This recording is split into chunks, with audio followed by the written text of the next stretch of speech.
Yeah, this is good. Can you guys hear me? Can you see me? Everything Yeah. good? Great. Very good. Awesome. I see you. I hear you. I think we're already recording. Great.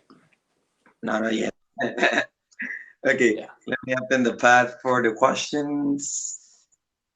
Right. All right.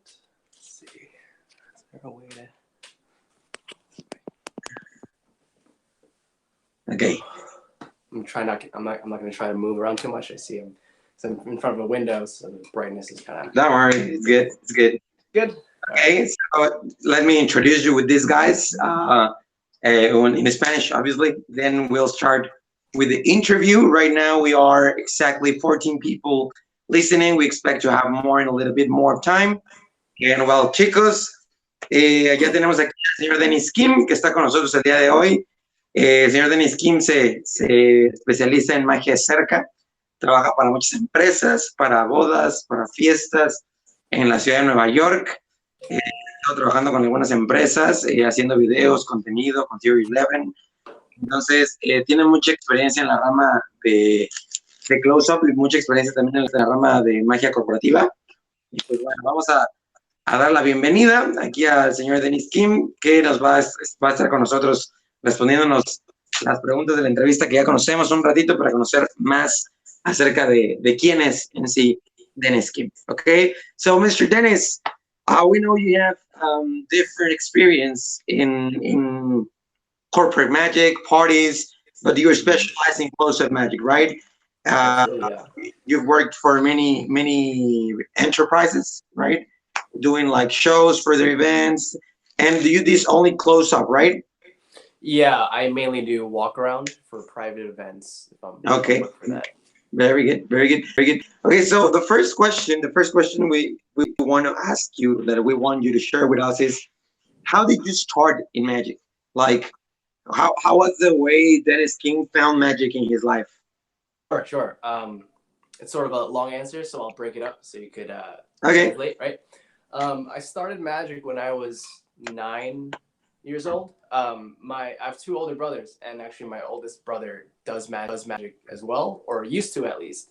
And so he showed me a magic trick when I was around that age, and I was trying to figure it out, right? He basically made a dollar bill float in midair, right? Okay. You know, obviously we know how that's done, but back then, of course, I had no idea. Yeah, of course. And during that time when I was trying to figure it out, I realized, you know, no matter what, I want to make my friends feel how I felt about it. Just completely fooled and astonished. So from there, it kind of took off. So. Very good. Okay. Hey, you were how old did you say? I was 9. 9 years old. Okay. Chicos, la pregunta fue que cómo Dennis Kim encontraba la magia en su vida, cómo Dennis Kim empezó en la magia. Él me comenta que cuando tenía 9 años, ¿no? Él tiene 2 hermanos, el cual el mayor hace magia y le enseñó el primer truco, que fue él vio un billete flotar, ¿no? Dice Kim, obviamente todos sabemos cómo se hace, pero pues en ese entonces él no tenía ni idea de cómo se hacía ese efecto, ¿no? Entonces, pues ese fue el primer encuentro que Dennis tuvo con la magia. Me dijo que iba a repartir esta respuesta porque estaba larga en varias cosas para que la pudiera explicar. Entonces, eso es lo primero. So, Mr., continue. Yeah, so from there, you know, if I think back, I'm not sure why I started with card magic, but I did for some reason. And I realized there are just so many possibilities you could do with a deck of cards. And I remember I even pulled an all-nighter, which is, you know, you just don't sleep all night and then you just go on with your day. I did that in 7th grade. You know, I was like 12 years old, and I was like, this is the worst decision of my life to do that. But that's how much I loved card magic. And I didn't study in school, like in middle school, high school. I didn't study. Instead, I would just play with cards. I would show my friends magic tricks between classes. And yeah, I just kept showing people tricks. That was what I looked forward to, you know, going into college. So after that, I took a little bit of a break from it. You know, I thought, oh, this is just a hobby, right? So in college, I didn't do that much magic. But, you know, I studied something else. But when I graduated, I got back into it again. So. What did you study? I studied nutrition. Nutrition. Very good. So I wanted Very to be good. a dietitian, kind of work in the hospital clinical setting. That's great. That's great. Okay, so let me tell these guys this thing. Sure.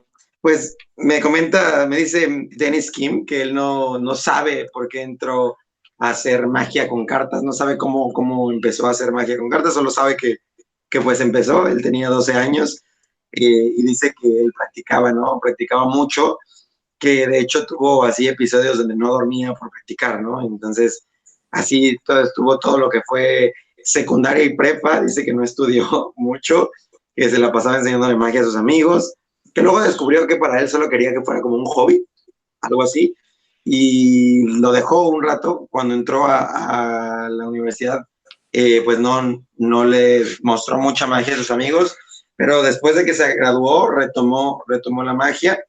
Él estudió nutrición, entonces quería ser un nutriólogo, trabajar en un hospital y así, pero retomó la magia y bueno, pues ahora es mago de tiempo completo.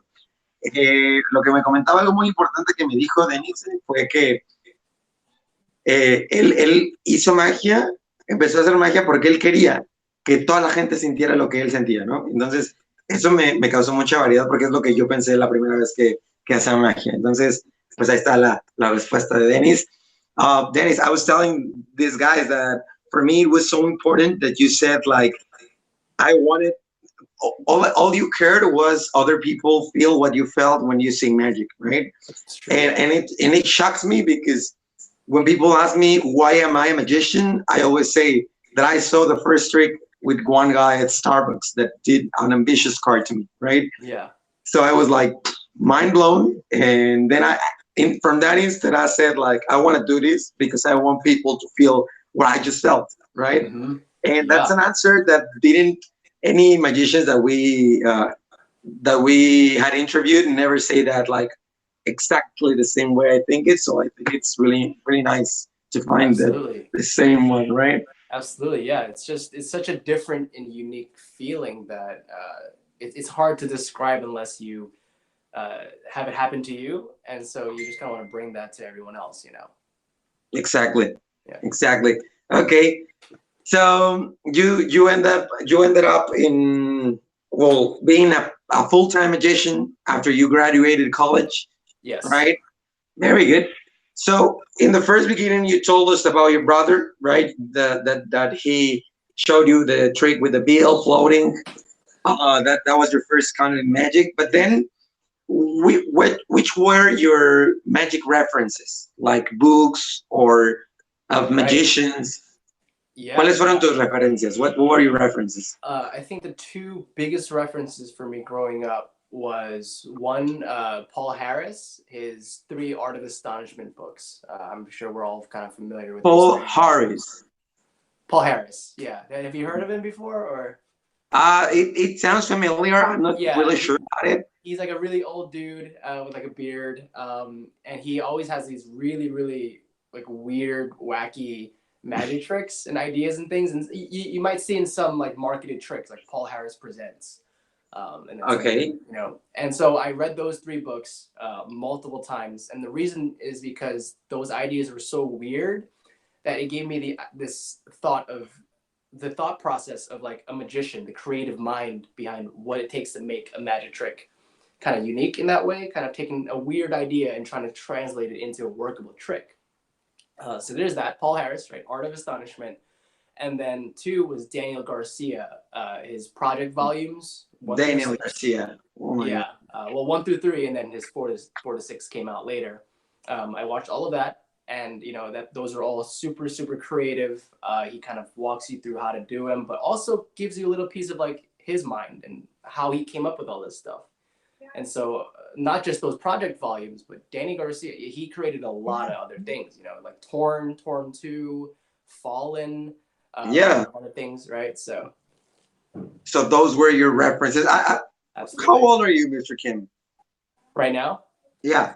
I'm 25. Ah, you're 25. You're almost my age. Yeah. Well, I am all your age. Great. Okay, so yeah, because you were talking about Daniel Garcia, and I said, well, then he's not that old. He must be young because Daniel Garcia is like not that old magician, right? Yeah. Yeah. It's It's like people our for generation. 24, 25, exactly, right? Yeah. Okay. Let me tell these guys Sure. about this. Le pregunto a Dennis que las referencias que él tuvo en la magia. Él me mencionó ahorita dos magos, Paul Harris y Daniel García. Dice que con Paul Harris se fue con unos libros, ¿no? Que él descubrió el pensamiento mágico, ¿no? Así le podríamos decir, el pensamiento detrás del efecto, cómo trabaja la mente de un mago a través del concepto que Paul Harris manejaba en sus libros. Well, which were the books you said Paul Harris about? Art of Astonishment. Art of Astonishment, the Paul Harris, esos son los libros que él le dio como 3 volumes. Esa perspectiva de la magia, ¿no? Esa creatividad del mago. Y de Daniel García dice que todos sus projects, los DVDs de projects, pues es material muy bueno que él le inspiró para que fuera su referencia, aprendió mucho de la modo, de la técnica. Después dice que Daniel García pues tiene mucho material porque no solamente tiene los volúmenes de Project, sino finalmente también tiene Turn 2 y así, o sea, tiene mucha variedad, muchos efectos y pues básicamente pues esas fueron sus referencias, ¿no? Yo le pregunto que cuántos años tiene porque son referencias, bueno, igual yo no me acordaba mucho de Paul Harris, pero Daniel García, sin embargo, sí es una referencia pues actual, ¿no? Que pues los magos de nuestra edad tomamos como a veces como inspiración o como referencia, ¿no? Por la época y por el método de magia que desarrollaron, bueno, en mi opinión, ¿no? So yeah, those were really good references. I think Daniel Garcia was one of mine, maybe Justin Miller in the time that I was starting. Justin Miller too, he's a great performer, yeah. We had him the last week doing this interview, and he told us really amazing things, right? So very good. So right now, your favorite magic, it's card magic, then, right? That's the most your strongest kind of magic and your favorite kind of magic. Yes. Really good.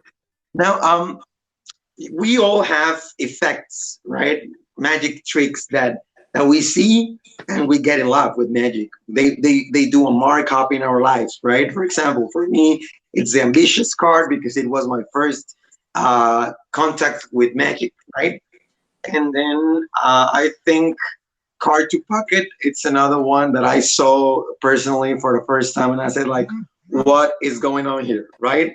So for you, which were these effects? Which were the effects that you consider either your favorite or the ones that marked your life in a certain way, besides the bill one?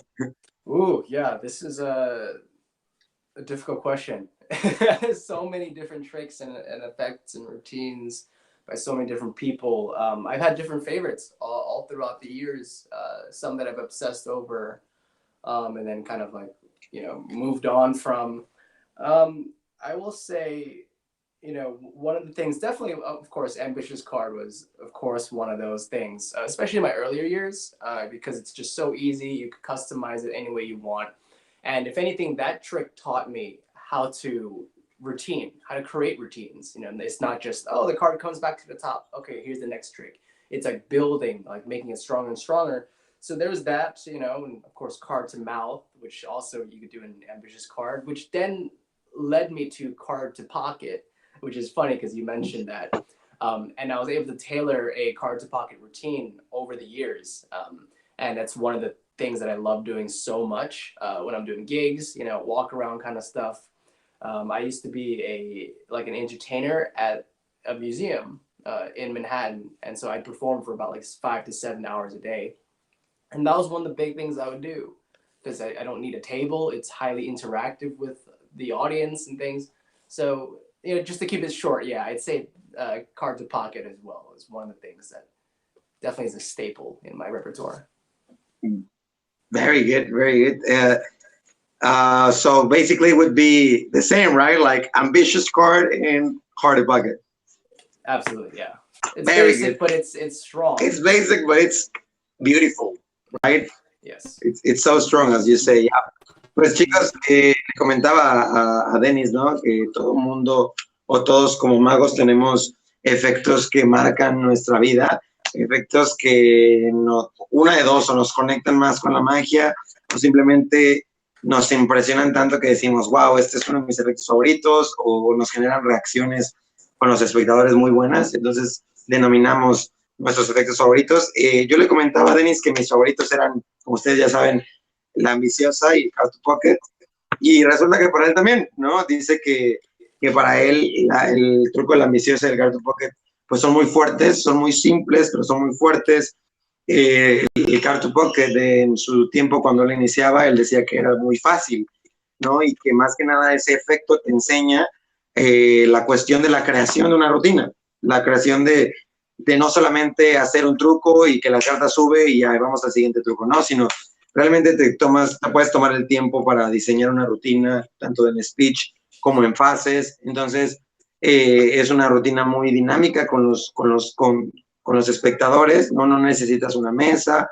Me comenta que él estuvo como pues no sé cómo sería la palabra en español para entertainer, como animador, ¿no? Animador en un museo en Manhattan, y él preformeaba de 5 a 7 horas diarias, ¿no? Entonces, él usaba mucho la ambiciosa y el Card to Pocket, que me comenta que la ambiciosa lo llevó al Card to Mouth, ¿no? Que él también me comenta que el de la carta en la boca es muy fuerte y que es uno de sus favoritos, pero pues eso se involucra en la ambiciosa a veces, y dice que la ambiciosa pues lo llevó a hacer el Card to Pocket, ¿no? Entonces, pues dice, para no hacer esto más largo, yo me quedaría con esos dos, ¿no? Son piezas que todo el mundo conocemos, que todo el mundo hacemos. Algunas personas la valoramos más que otras, pero esos serían sus efectos favoritos y los que han marcado su carrera, ¿no? Well, very good. Now, we know you have created some things, some material for different, I think for Theory 11, right? Yeah. With Theory 11. So for you, what has been your best creation? Talking about a routine or an effect or a technique, either you have published it or not, right? Mm-hmm. Which do you think it's your best creation? Sure. So a bit of a story, right? When I was in college, of course, I didn't do magic for most of the time, but I did when I would have those like summer breaks and things, between semesters. And so I put out like a card production, a way to make one card kind of come out of like nowhere, kind of from the deck, kind of like Leonard Green's Top Shot, or even Garcia's like 1 point production. I was kind of inspired by that, and I called it Photon. And I filmed it. I put it out on Theory 11. It's called The Marketplace now, but it was The Wire back then. And I put that out. This is obviously way back in 2015. And, I thought nothing of it, but it hit #1 for like 3 months, which is pretty crazy. Like the #1 paid download on the whole thing. So from there, I was like, I really love creating magic. It seems like I know what I'm doing when I'm creating card magic. And so from there, I've created a whole series of things. There's a whole, like a laundry list of it. But the one thing I'm most proud of is a transposition. It's like a 2-for-1 transposition that's done on a table. It's called Ratio. And I put it out on Lost Art Magic. I mean, it's not out yet. They're going to be releasing it very soon. But I would say that that's one of my proudest creations because of just how clean and direct and strong it is, and how it's just impromptu as well. But yeah, like these days I'm creating all the time, and it's just kind of the nature of the work that I do now. And it's kind of just exploring like card magic. I feel like I've gotten to a point where I understand the vast majority of what you can do with a deck of cards. And so it's kind of pushing that envelope, So, yeah. That's what I would say. Is he frozen? Are we in bad connection here? Oh no. It's not my Wi-Fi. Oh shoot. Okay, let me message him. I thought it was because I gave like an abrupt end to my answer. But no. Uh-oh. Oh, I see a message. We see you well. Oh, I don't see you. Where I'm trying to message you on Instagram. Can you see me? Oh, Okay, wow. Can you hear me? Back. I don't know what happened. I lost my The connection. second time that happened, but you only disconnected for like a second the first time. Okay, I lost connection for a little bit. Sorry. No worries. It's okay. Chicos, perdí la conexión tantito. Ya no escuché qué dijo Dennis. Dennis, I didn't listen to you the whole thing. I stopped when you said the thing I'm proud of most. It's the wire, right? Oh, no, that was my first actual like release. Oh yeah, sorry. I stopped when it says the right, thing I'm. No it's no problem. I would say that the thing I'm most proud of is a transposition. Transposition. 2-for-1 transposition. It's impromptu. It's done on a table. It's very clean, very visual, very direct, very short, but it's like it's perfect. It's as close to perfect as it possibly can be in my mind, and it's something that I've created. So I'm very happy with it, and I filmed it with Lost Art Magic. If you're familiar with Lost Art, of course, they're gonna be putting it out soon. So there's that. But what I was saying before was, I think just the nature of my job now, in my career, I am creating all the time. And I'm always trying to push the limit on card magic. I feel like I've gotten to a point where I know what you can do with a deck of cards, for the most part, the vast majority of things, even like the really like underground principles and things. I get it, but I'm just trying to push the envelope to make it practical for other people to do as well. A lot of these methods are cool, but no one's going to use them, that kind of thing, Very good, very good. So the name of the transpositions was 2-on-1, right? Oh, it's called Ratio. Oh, what? Ratio. Like RATIO. Like okay, ratio. Yeah. Okay. Yeah, like, 2 different parts. Radio. Yeah. Very good. Very good. So let me tell these guys a little bit about what we were talking about. Chicos, perdón ahí por el error. Ya estamos de vuelta, pero no perdí mucha de las cosas que dijo. Estábamos hablando de cuál era su mejor creación, ¿no? Que yo sé que ha creado varias cosas para distintas empresas de magia. Entonces yo le preguntaba que para él cuál había sido su mejor creación. Entonces él me contó una pequeña historia, ¿no? Su primera creación que él subió hacia a venta, en ese entonces se llamaba The Wire, que era como una producción de una carta, como me decía el Top Shot de Leonard Green. Fue inspirado. You said you were inspired in the Top Shot, and which other technique? Sorry. The Top Shot, and Danny Garcia also has like a 1-point production. The 1-point production. Deck, kind of shooting out like that. Okay. Yeah. Entonces fue el Top Shot y el 1-point production de Danny Garcia lo que él inspiró para hacer o para crear The Wire, que ahora ya se llama The Marketplace, pero en ese entonces se llamaba The Wire. Y esa fue su primera creación y dice que desde ahí él estuvo pues siempre como tratando de crear cosas, ¿no? De estar creando en la universidad. Él creó esto y después de ahí se dio cuenta que estudió mucho, bueno, más bien estudió muchas técnicas de cartas hasta que se dio cuenta que pues sabe básicamente qué es lo que puedes hacer, todas las posibilidades que hay con un deck de cartas. Que hasta que él dice que hasta las más viejas técnicas que están en libros y así, él las ha exprimido, él ha exprimido lo que él más ha podido para tratar de que esas técnicas sean pues más prácticas y accesibles para todos nosotros, para todo el mundo. Entonces él se está pues empujando cada día más para hacer las cosas mejor. De lo que él está más orgulloso es de una transposición, ¿no? Que él me comenta que es práctica, es impromptu, se puede hacer en cualquier situación y es lo más limpia que puede haber, ¿no? En su mente, ¿no? En su proceso creativo. Se llama Ratio, right? Ratio, yeah. Ratio, RATIO, me comenta que lo firmó con Lost Art Magic, que lo van a sacar dentro de muy poco ahí.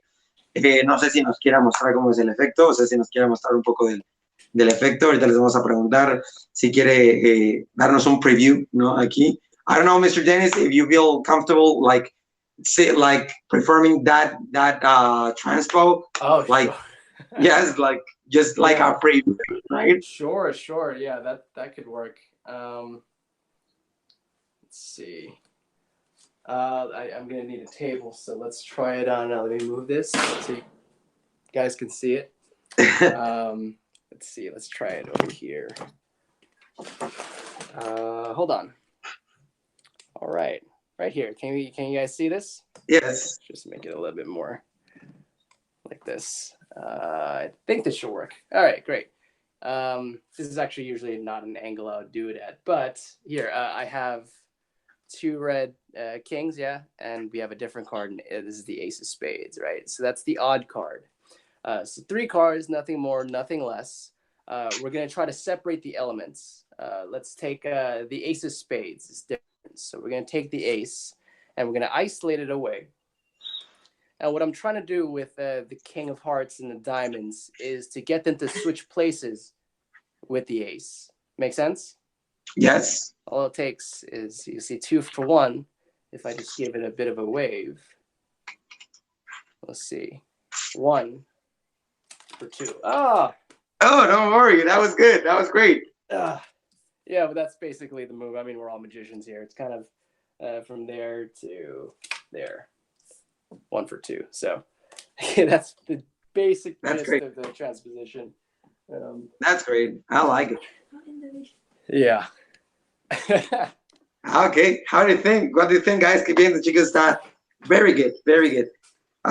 It's really great because it really gives like the illusion of the both cards like melting into one, right? Yeah. So it's really good. I like it. I like it a lot. Thanks, man. I mean, I kind of messed that up there. Don't worry. It's easier with cards that are not new. I'm using like a brand new deck of cards. It's very like it slides around. But yeah, I do have like a lot of nuances and touches on it. I definitely have a video somewhere on my Instagram that does it justice. Yeah, that does it justice. Yeah. Very good. I like it. I like it a lot. Okay. Está, chicos, ese es ratio, right? Yes. Aquí un preview para nosotros de The Order. Okay, so let's go with the next question. We talked about the creations already. We talked about your career a little bit. Now this is something really that it's really interesting to know how magicians think, because every magician we have interview, they think different, right? So right now we know that because of the situation of this pandemic and everything, we are locked up in our rooms, and we've decided to go on the virtual magic, right? Like doing effects through Instagram, or maybe just showing up effects through Instagram or through other social media, right? Other platforms. Yeah. So I think this is part of the future, right? This is part of the future of magic.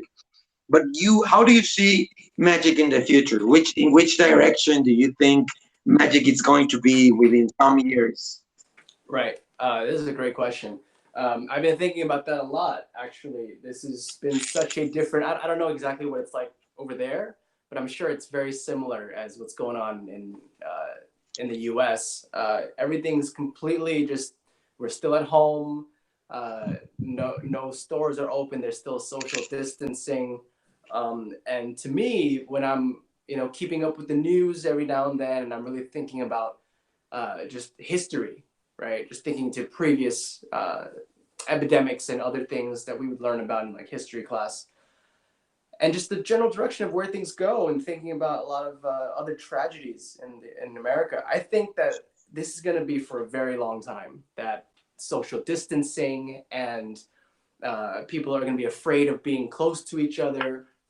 So things like close-up magic, like I do a lot of walk-around magic. What I think is strong is audience participation, right? Having them touch cards and, hold things, and things disappear from their hand or end up in their pocket and stuff like that. I think that's going to be a thing of the past, to be honest. And I'm not sure what I can do about that. And especially with magic shows, there's going to be a lot of people just together, as an audience. I think that's going to take a long time to resume. And it's really unfortunate. And I'm not sure if maybe I'm being too cynical about it. Yeah, of course. But I hope I'm not. but I feel like that's a very realistic idea. You know, a lot of people are hopeful, like, oh, next month everything will be normal. I don't think so. I don't think so either. Right? Yeah. Just scientifically, it doesn't seem right. This is. I mean, unless we humans don't have memory or not care about ourselves, we're not gonna be the same, right? Mm-hmm. This because a lot of people are saying like, oh, this is not real and blah blah blah blah blah. Even if it's not real, you're gonna care just for yourself, right? And I'm like, okay, if it's real or it's not real, it's not my deal, but I'm gonna take my distance. And yes, actually, I was thinking about the same way, like close-up magic as we know it, as table hopping and as walk around, it's gonna take a long time to resume. Very long time. Because maybe there will be some people that say, okay, it's good, come on, there's some magic. But most of the people are gonna be psychotic about germs and microbes, and they're gonna be like, oh no, don't get too close. La, la, la, shalala. Those cards, they are cards that they touch everyone, and blah blah blah, right? Mm-hmm. I had those experiences in the restaurants where I work, and I'm sure many people have that experience because there are already some people that are dramatical about germs and microbes, right? Yes. So right now with the pandemic, it's going to be even more. But how do you think we can make? How do you think we can make close-up magic alive again? Right. You know, one thing is, well, I was thinking about two things, right? One is from a specific kind of a business standpoint. When I speak with potential clients, I'm actually surprised I still get inquiries, people asking, hey, can I book you? You know, and it's like, are you sure? Like, I don't think this is going to open up by next month. But I have received those, a few of those. And it seems like those people are fine with it. And so, like you said, like close-up magic it'll be fine, right? Only for like a little bit. I think for the most people, they're not going to be too comfortable about it. But I was thinking from like a business standpoint, from just kind of like speaking with clients about how their safety is important to you and prioritizing health and sanitation and being sanitary and following call and everything. I think putting that in the client's mind that that's your priority as well is going to be really important. So, you know, that obviously makes it more important for us to show up to these private events looking clean, obviously using props that are clean. It always should be that way. Card. Yeah, exactly. Brand new card. You open the deck of cards in front of them. Yeah. That would be that's a great idea. And I think that's going to be really important because you can't just kind of show up and it's like, hey, I have all these cards, and it's like, well, where were these cards? Where have they been? Okay. And the second thing was, you know, as you probably are aware of, virtual magic shows and virtual performances. I've already received an inquiry about it. Someone was like, can I book you to do like a video chat, like magic performance? And I thought, you know, this is going to be the next thing. You know, more and more we're kind of shifting towards the internet. It's kind of has its pros and cons, but it's inevitable. And so these virtual magic shows, now it sparks this whole another area of creativity about what you can do with this frame. How can you take advantage of it instead of looking at it like a limitation? And so for me, like one of the projects that I worked on was for Dan White, his 12th Jimmy Fallon appearance. And we had to think creatively about how we can use the frame to interact with Jimmy and also people watching at home, because it's TV magic, and use it to our advantage. And we've come up with a lot of cool things to do. And it's like, yeah, there's a lot you could do. It creates a whole different avenue of magic for us. Okay.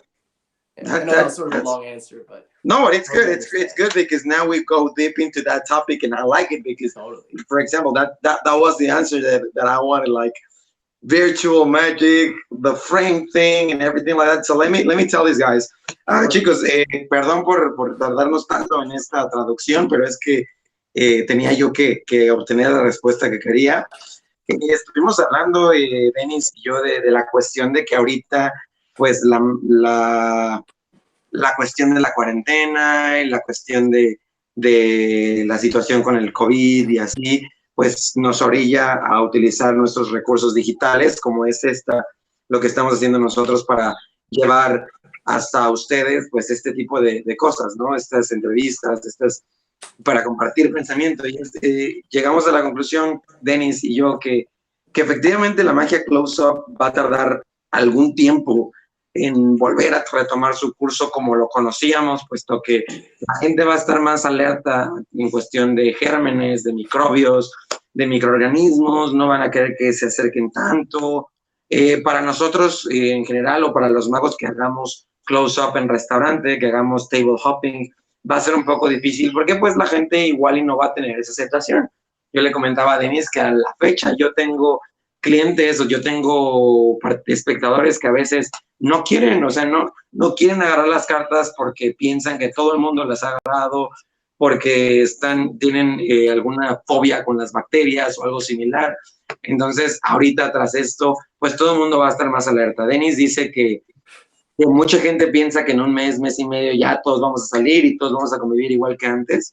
Y la realidad es que, pues, científicamente y psicológicamente no es posible que sea así como de, ya, cuarentena, ya vamos a convivir todos. No, vamos a tener que resguardar precauciones, ¿no? Y es lo que Denis decía, bueno, pues, para la magia close-up, hacer que los clientes se enteren de que nosotros nos preocupamos por la sanidad, por la sanitización de nuestros productos, ¿no? La idea que yo le decía, pues igual y abrir el paquete de cartas enfrente de ellos, ¿no? Abrir el paquete de cartas nuevas para que ellos no especulen de dónde estuvieron las cartas, esto y lo otro, pero la respuesta que yo quería llegar, que él me dijo, que pues la siguiente paso va a ser los shows virtuales, Virtual Magic, la magia virtual, donde él me dice que ya tuvo como un requerimiento de una empresa que le dice, oye, pues yo te quiero contratar para que hagas una videoconferencia, para que le des un show de magia virtual a mis empleados, ¿no? O a mi gente.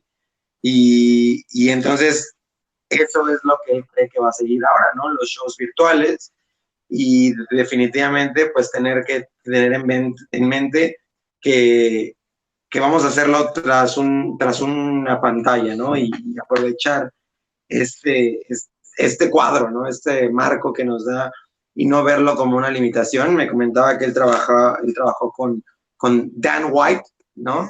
Que en su quinta aparición con Jimmy Fallon, y entonces él tuvo que crear junto con él una manera de que la gente lo disfrutara y Jimmy Fallon lo hiciera a través de una pantalla, y entonces pues esto es para él lo que viene, ¿no? Los shows virtuales, la magia virtual. La magia close-up va a estar bien, pero lo que sigue es la magia virtual, ¿no? Entonces, esto es lo que platicamos en esta gran pregunta que nos hablamos un poquillo. Ahí está. Very good, very good. I agree with you in that thing a lot. So, right now, we were talking about like your creations and your career and stuff like that. Right now, with all this thing happening, with all of the factors involving, what is the next step for you? What is your next step in your career? What is your next dream with magic? Right. Yeah, that's yeah. So if I were to connect your previous question about like my journey in magic, when I first started professional magic, I took a risk. I said to myself, look, like I was working in insurance for about 10 months and I hated it. I'm sitting at a desk, I'm looking at a computer all day, I'm looking at numbers on an Excel. I hated it, and because I couldn't be creative, right? So like even like on my lunch break, like 1 hour, I would be doing magic and trying to film videos and do all these things, but I was going crazy because I didn't have enough time to work on all my ideas. So I decided to give myself 3 months to make it happen. So I spent day and night, every second of my waking day, every day, to create my business cards, my website, to practice, to start making videos on Instagram, to learn how to negotiate with clients, how to get clients, all the business tactics and strategies. I did all of that. I ended up performing a show for about a month at one of these temporary like attractions in Manhattan. And from that, that's when I went to the Museum of Illusions, which is, like those optical illusions and things. And I ended up being the head entertainer there. And I did that for like 3 days out of the week, like 15 hours of performing every week, which is a lot. Which is great. It was fantastic. It was a consistent gig every week. And that gave me the freedom to not have so much stress about like, oh, like I'm not getting any gigs this week. What am I going to do? So that was nice, but I kept making Instagram videos. I kept, pushing for that. I kept trying to get my friends to film me so that people can see how I perform in real life. And it got to the point where John Stessel saw my stuff, and that's where he brought me into Dan White's show. So now I work with Theory 11. I'm one of the direct assistants for Dan White. Now, of course, we don't have shows now because of quarantine and the virus outbreak. So it feels like for the past 2 years, I've made a lot of progress with my career. I've never thought I would end up working with these kind of guys and having these kinds of connections with all these magicians. Like I did my first trade show with American Express in Las Vegas, and I was able to hang out with Danny Garcia for a whole week. My childhood idol, right?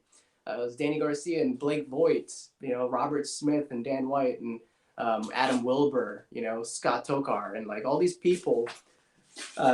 And so I've thought about that for myself. One of the things was Instagram, right?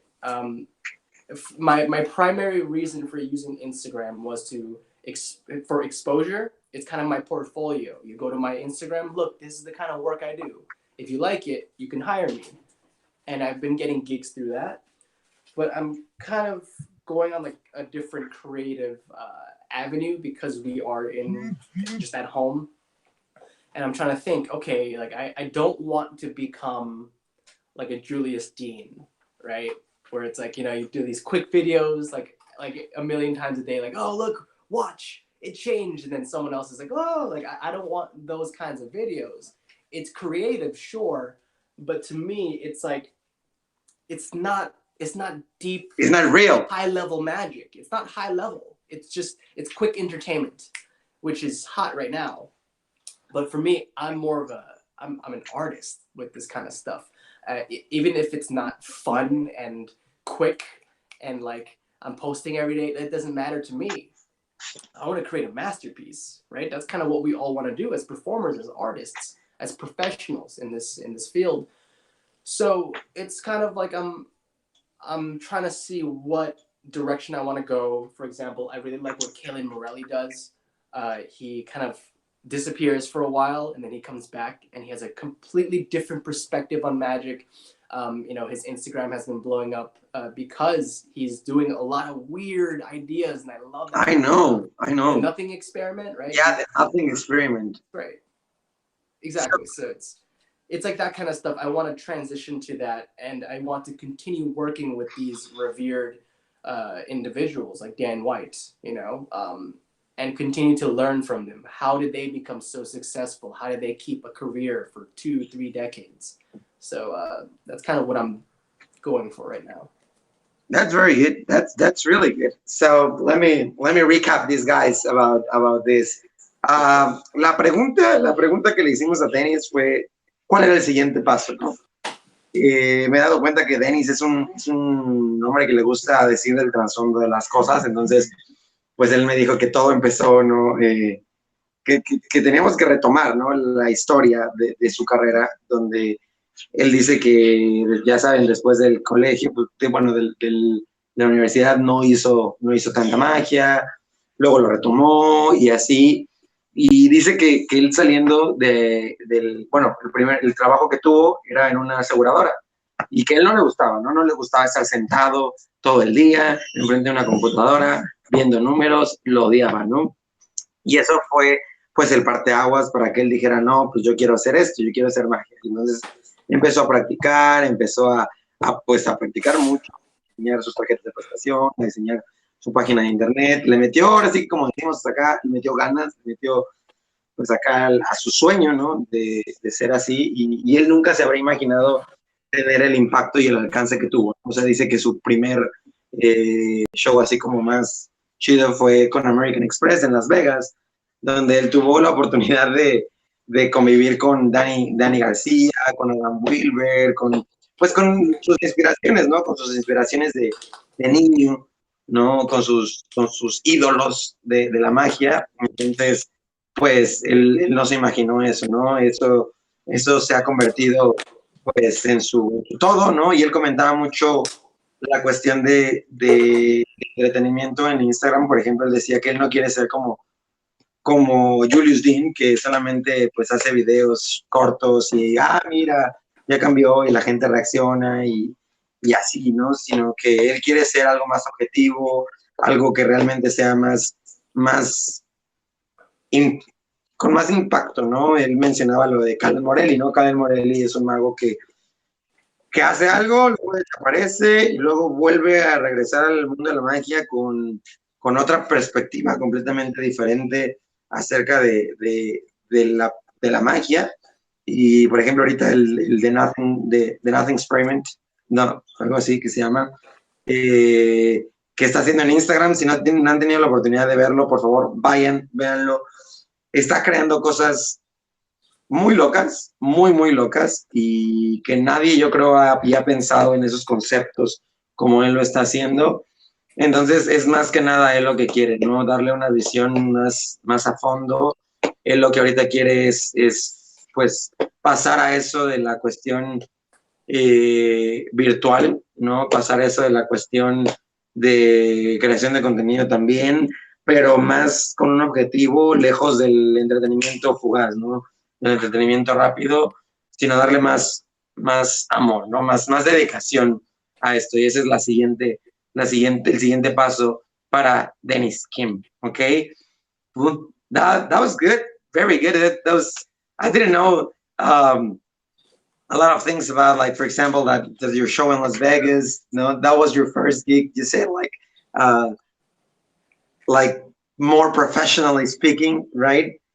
Yeah, which is a great opportunity to come up to Las Vegas to perform. Not a lot of magicians have the opportunity, and I think that's really to admire. Congratulations for that. Thank you for sharing that with us. The next question, it's about, well, we love a lot of things about being magicians. I think one of the things I love the most about being a magician, it's magic gives you a positive thought, a positive mindset at some point, because you know that if you see the things from a different perspective, they change completely about what they are for real, right? So as we have things we love and we like about being a magician, the next question would be, what is the thing that you don't like of being a magician? Oh, could I tailor it so that I tell you about what I don't like about being a professional magician? Is that fine? Yeah. Sure, great. Because that's something. Excuse me. That's something that I've been thinking about a lot. About professional magic. Being a magician, I love it. I don't think there's anything that I don't like about it. The fact that we can do something that most people don't, and the nature of them not knowing how it's done, but it's all for fun. It's great. It's a great conversation starter. It's the easiest way to network with people or get to know new people, right? Like friends of friends. It's interesting. But for professional magic, what I don't like about it is the fact that now it's not so much about being creative. Well, it is, but especially in the beginning, now it's about, okay, I need to make a livable income doing magic. And so to be able to make like a decent income, it takes a lot of work, right? Yes. Like you want to just do gigs, you're going to have to do the same 5 or 6 tricks. You're going to have to do the things that work. Just keep doing it. And the focus is now, how do I get paid more? How do I get more gigs? How do I keep my clients to have them rebook me? None of that's creative. That's all business. I mean, it's being creative in business, but now it's not like, oh, I have a weird idea with this principle and I want to share it with people. That people don't care. They just want to see cards amount. They just want to see you know, like flash paper and like the big bangs and like, oh, you would make a bottle of wine appear, or like, you know, the stuff that they could imagine they would see from a magician. It's like stuff that we can do, and that's it. You know, I could keep doing gigs for the next 5 years, doing what I already know. But what's the fun in that? Now I just become a monkey, you know, kind of like people like try to make a monkey like clap, right? They try to make the monkey do tricks. That's basically what I've become, and what all of us have become when we do gigs. And it's not that great. It's kind of like now we're doing magic because we have to. We have to get paid. We have to be able to pay our bills and all that. And so there isn't enough time to now look at magic and be like, you know, revisit those weird ideas that we've always been drawn to from the beginning. And that's the primary thing that I don't like about it. I will say I feel there's always a silver lining with everything. Like there's something good about being in quarantine. There's something good about it, which is we have all this time at home. Sure, we don't have gigs, but we can revisit all these weird ideas and find creativity again in magic and kind of reinvent ourselves, if that makes sense. Yeah. No, it makes a lot of sense, actually. Yeah. Well, I didn't think about that before, but it's true. Like, I hope I didn't plant that idea in your head. Now you might be miserable. You don't plant the idea of being a monkey, but the truth is, yeah, you do the same tricks every time you get hired. You get the same joke, the same everything. The same jokes, the same way you interact with people. Because that's the way to make money, right? And as you say, when you become a professional magician, you stop being a magician and you start becoming a businessman, right? That's basically the thing. And it's really amazing because none of the magicians we had before told things about like the business part of it and the struggle to be doing the same thing at the same time. And it's true. We become entertainers and we stop being magicians, right? That's what happens basically. Yeah. Wow. That also the fact that about the weird ideas that we cannot expose with the people we want to work with because they want to see what they just seen before, or they want to see the commercial stuff. Exactly. We cannot. We know it's a sandwich routine and it requires a lot of technique and it requires a lot of it, but they don't care about it, and that's something that's really true. So, chicos, no me había puesto a pensar en esto.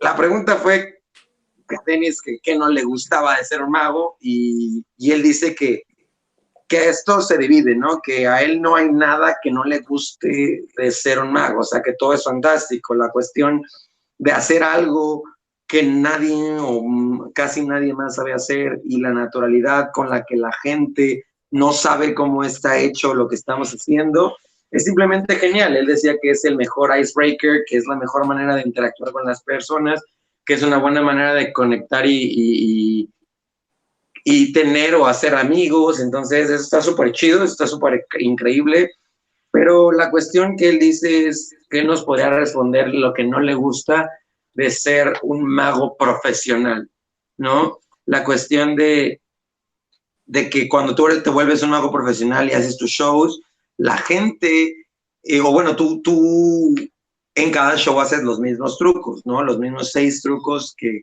para tu show, porque es lo que pagan, ¿no? Porque cuando te vuelves un mago profesional, lejos de estar siendo un mago, como quien lo ve, es que pues te vuelves un animador, ¿no? O sea, y haces magia ya a los espectadores porque pues tú tomaste la decisión de convertirte en un mago profesional y es la manera en la que pues te van a pagar, no es la manera en la que el dinero viene haciendo magia. Entonces, él dice que a veces ya no te puedes tomar la libertad de experimentar con las ideas locas que tienes en tu mente acerca de la magia, los conceptos y así, porque a la gente lo que quiere ver es lo comercial, la gente lo que quiere ver es la magia que conocemos con cartas y así, pero sin confundirse tanto, sin ser tan, no sé, es curioso, creo que esto es un pensamiento que cada quien lo tenemos que profundizar, pero Kim dice eso, ¿no? Que él finalmente se siente ya como el monito que está haciendo así y ahora es el monito que tiene que hacer magia, ¿no? Entonces, pues yo creo que es una cuestión muy cierta, sí es cierto, a veces cuando tenemos un show ya nos limitamos, obviamente sí sacamos más shows y más ideas, pero sí nos limitamos a lo mismo porque es algo que funciona, es una estrategia, porque cuando tú decides volverte un mago profesional tienes que buscar por tus intereses también monetarios, te vuelves tienes que ser creativo, pero tienes que ser creativo en los negocios. Eso es como él lo ve, ¿no? Cómo obtener más clientes, cómo cobrar más. Toda esta cuestión es más, tienes que volver creativo, pero en la parte de los negocios, porque ya masterizas la parte de la magia y haces lo que te funciona. Entonces, podemos tener perspectivas diferentes todos, pero esta es la de Kim y en cierta parte, pues yo concuerdo en ciertos aspectos, ¿no? Entonces, está muy bien, muy bien. Muchas gracias. Thank you a lot, Mr. Dennis Kim. Now, well, the next question was, you already told us about it. We were going to ask you, like, in which point you decide to be who you are right now as a magician, but you told us about your work that you didn't like, that you hated, right? Of being in front of a computer, you see numbers in Excel and you didn't like that. So that's the moment where you say, okay, I don't want to do this. I want to become a magician. That's the moment when you turn what you are right now, right? Your career, where you decide to follow your career, right? Now, besides magic, is there any art that you're into that you practice? Maybe you play another instrument, maybe you draw. Share us a little bit about that. Right. Sure. Actually, one of the things that draws me to be a performer is, just kind of my family background. My family, I have two older brothers and my mom, and we're all very creative. We all perform. I played violin and piano when I was 5 years old. And I played violin all the way through the end of high school into college, and piano, I just kind of kept playing it. And I played a lot of classical pieces, but I also started to write my own like transcriptions of music. I had a fair deal of kind of musical training. My other brother is also a professional musician. So he's living out in Los Angeles, California, and he's been doing that for 11 years. So it also helped for me to realize, oh, I could be self-employed as well. Of course. Doing magic, right? But yeah, for the most part, I would say that a lot of my creativity does stem from playing violin and piano and also singing. I used to sing a lot as well. Admittedly, not as much as I'd like to these days. Same with playing piano. But those are all drivers of understanding how to practice technique and to also just be a showman as well. It's not just about playing the music. You also have to kind of breathe life into the pieces that you're singing or playing. Recently, I've been kind of drawing as well. I've been kind of being creative with drawing and trying to push limitations of like kind of in being like kind of creating like comics and things kind of for my girlfriend. And it's a cute little thing, but there's a lot of creativity involved in it to be able to piece together a story and to kind of come to a conclusion at the very end. It's all storytelling and it interconnects with magic, right? At the end of the day, it is storytelling. So that's kind of what I've been doing these days. I do think it's very important to also have other avenues of creativity other than magic. I know some people that only do magic, and you could see their shortcomings because they don't have other inspirations that they draw from, which is totally fine. But it's a big advantage to come from somewhere else. So, for example, one of the things about like Shin Lim that's so great is he plays piano as well. He had a long history with it, and so you can see the inspiration he draws from it when he's doing all of his routines, and he's doing he just looks very dramatic and everything, you know, with the music, and he's able to tie everything in. His sleight of hand is very meticulous, because that's what you need when you play difficult piano pieces and things. So yeah, I kind of draw inspiration from those. I also love theoretical physics. I was not a good physics student, but I love to learn about like you know, quantum entanglement and like string theory and, you know, multi-dimensional kind of the many worlds theories, and, you know, these kinds of weird current in physics that our physicists and mathematicians of today are figuring out. I love that kind of stuff because it brings the question of what really is reality, and magic is what exploits reality, right? It's kind of like when you turn over the top card, you're saying that that's the top card, but it isn't, right? And so you're kind of like changing the reality, and you could look at it as lying, sure, but you're creating a reality that isn't what it is, which is an illusion for entertainment. But if you really think about it, life as it is in the grand scheme of it, like, we really don't know what it is. And when we come closer and closer to the truth, the further and further away we are from answering that question, right?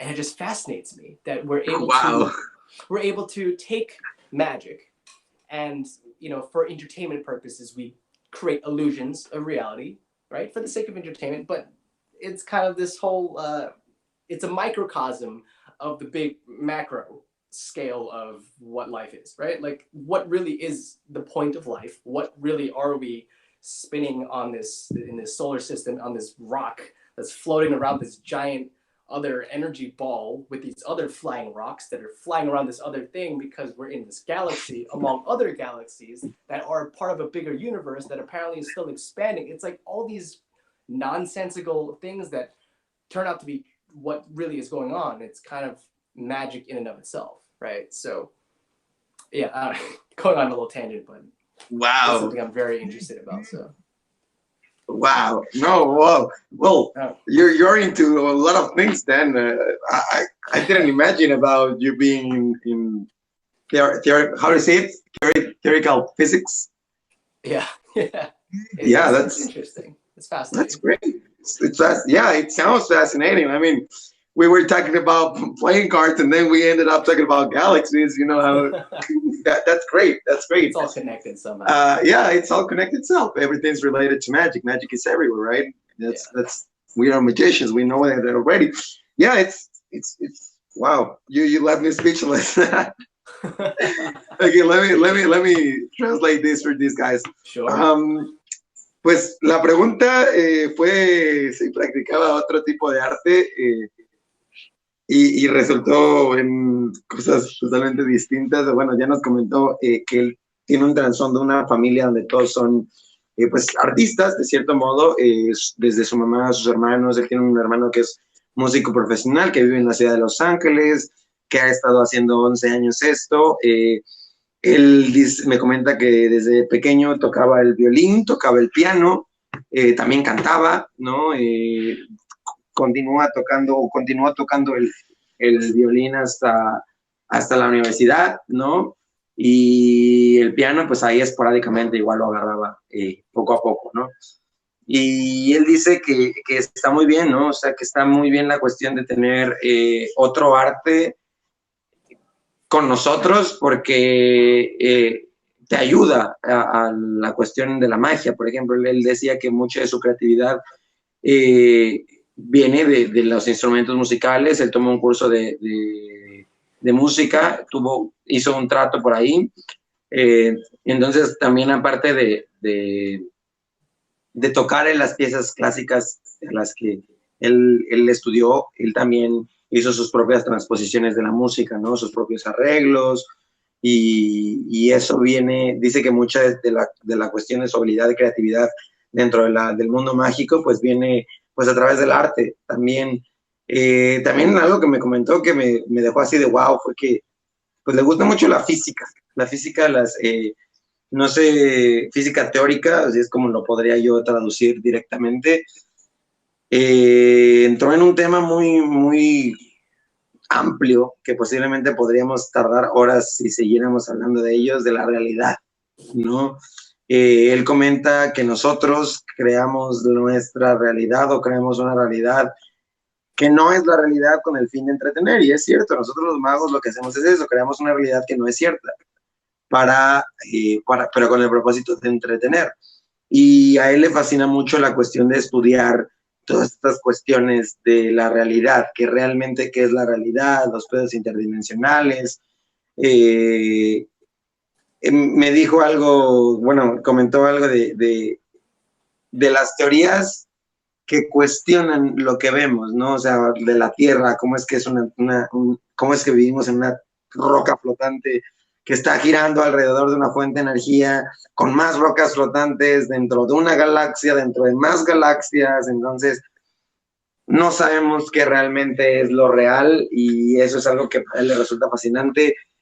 A mí también me resulta fascinante, me resulta, wow, impresionante pensar que posiblemente, o que más bien lo más seguro es que la realidad no sea lo que nosotros creemos que es, y eso involucra la magia, ¿no?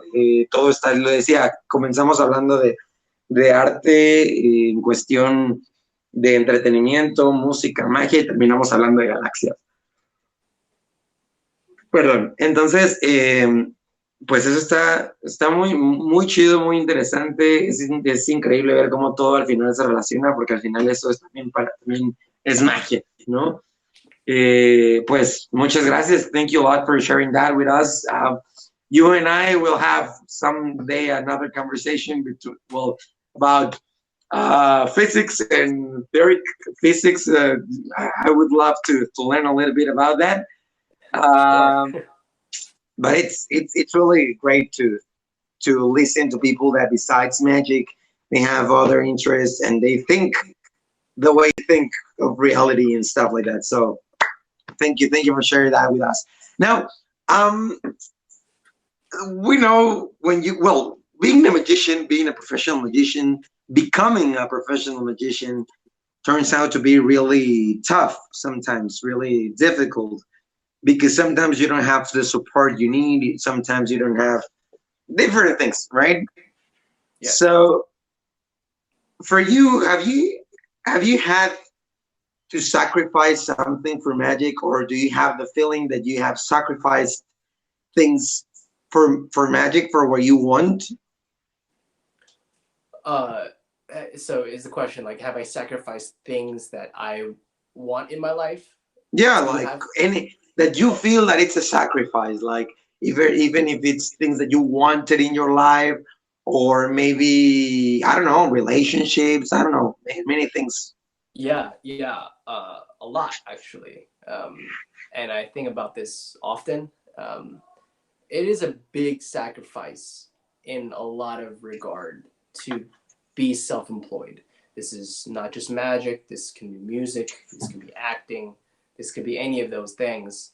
And the reason for that is because of how much time we need to put into our creative art, our craft, to be good enough to make a livable income off of this. And to go that far into an art, you become less and less relatable with certain people because we all go down such different avenues. Now, one of the things that I've sacrificed was a lot of socializing, I would say, socializing with friends, and like for example, my college friends. I don't really speak to them anymore. I do once in a while, maybe Wild, once or yeah. twice a year, but it's different now. It's kind of like, how have things been? There's no more hanging out. It's very difficult to get together, even with friends here, where I live, because it's just kind of like with the entertainment industry, we work on nights and weekends when other people are having fun, and when people are in the office, we're not. So it's like We're there's a having shift. fun. Exactly right.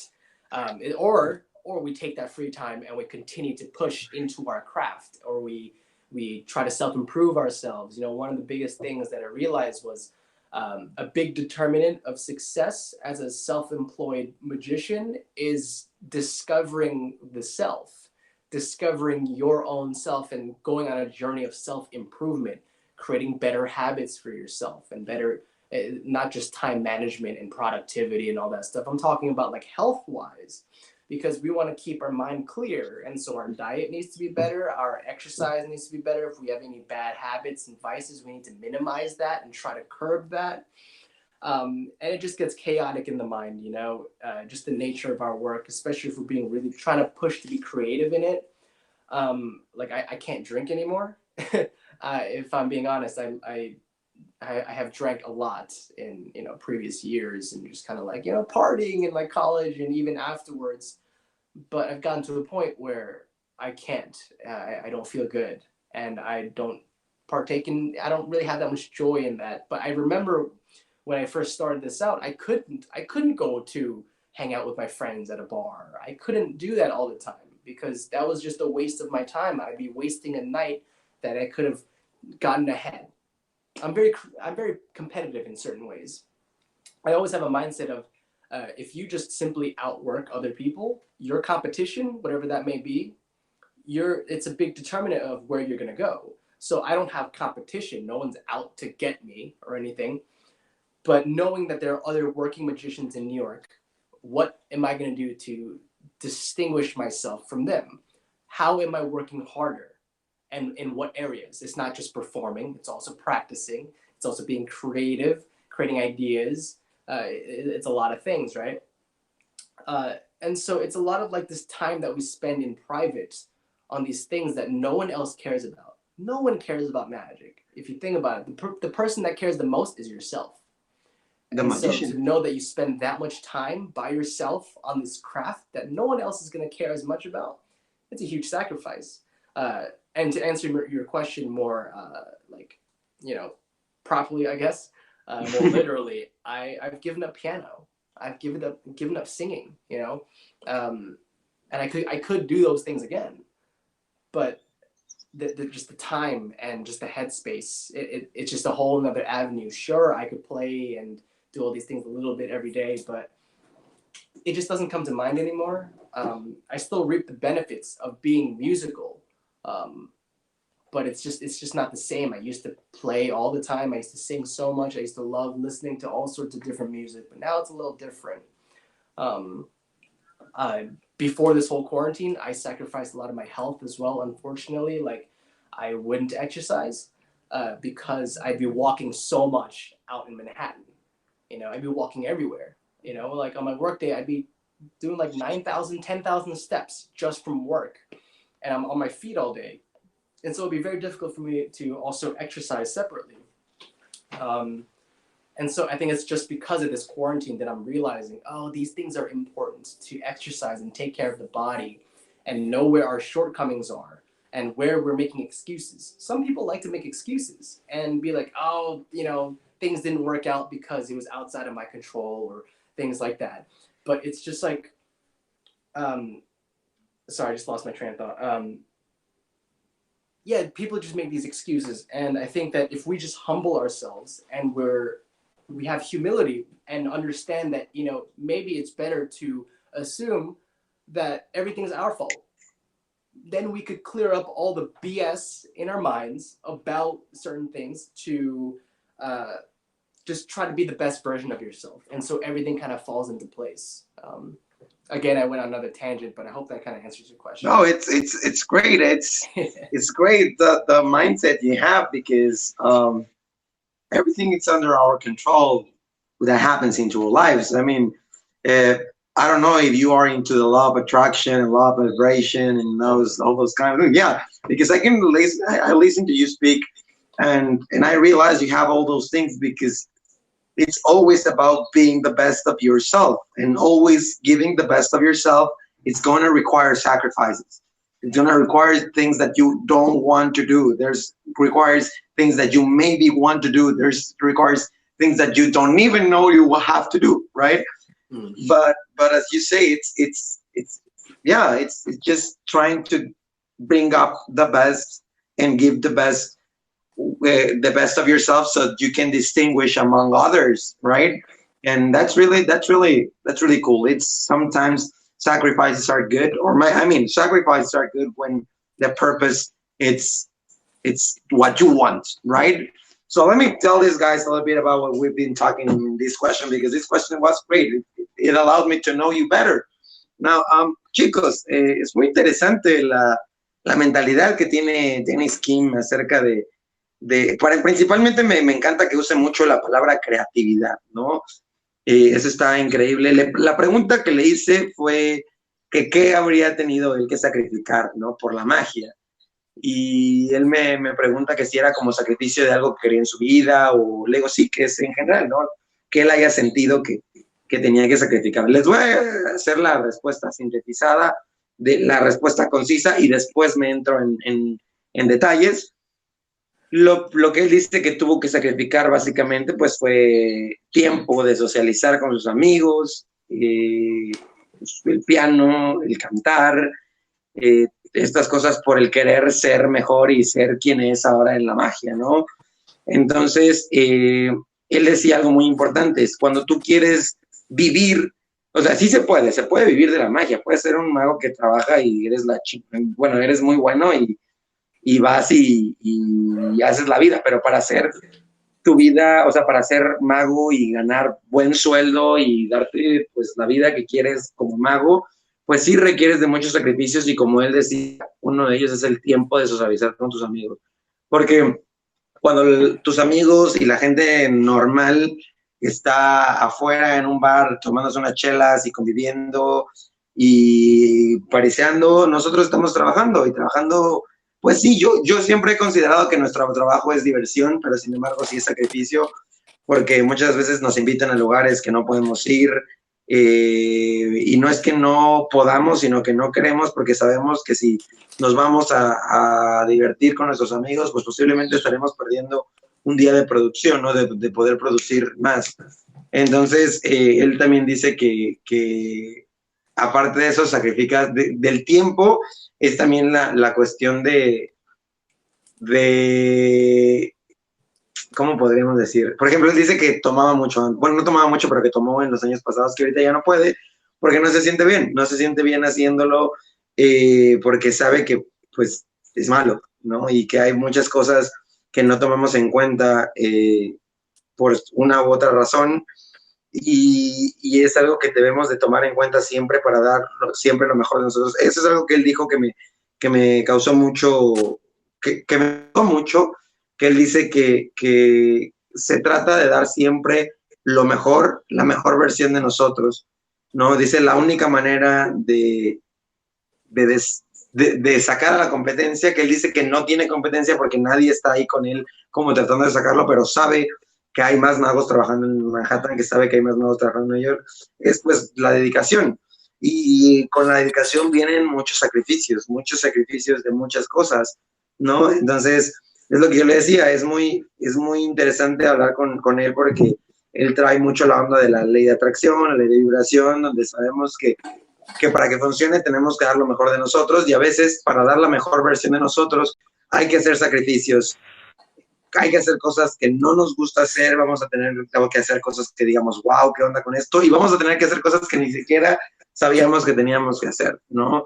Entonces, pues sí, él ha sacrificado varias cosas, y creo que todos en la vida, cuando queremos algo realmente, tenemos que sacrificar cosas, porque muchas veces estamos en nuestra zona de confort y esto nos atrapa ahí, ¿no? Entonces, a veces son sacrificios que no queremos, pero que son necesarios para dar la mejor versión de nosotros, como dijo Dennis Kim.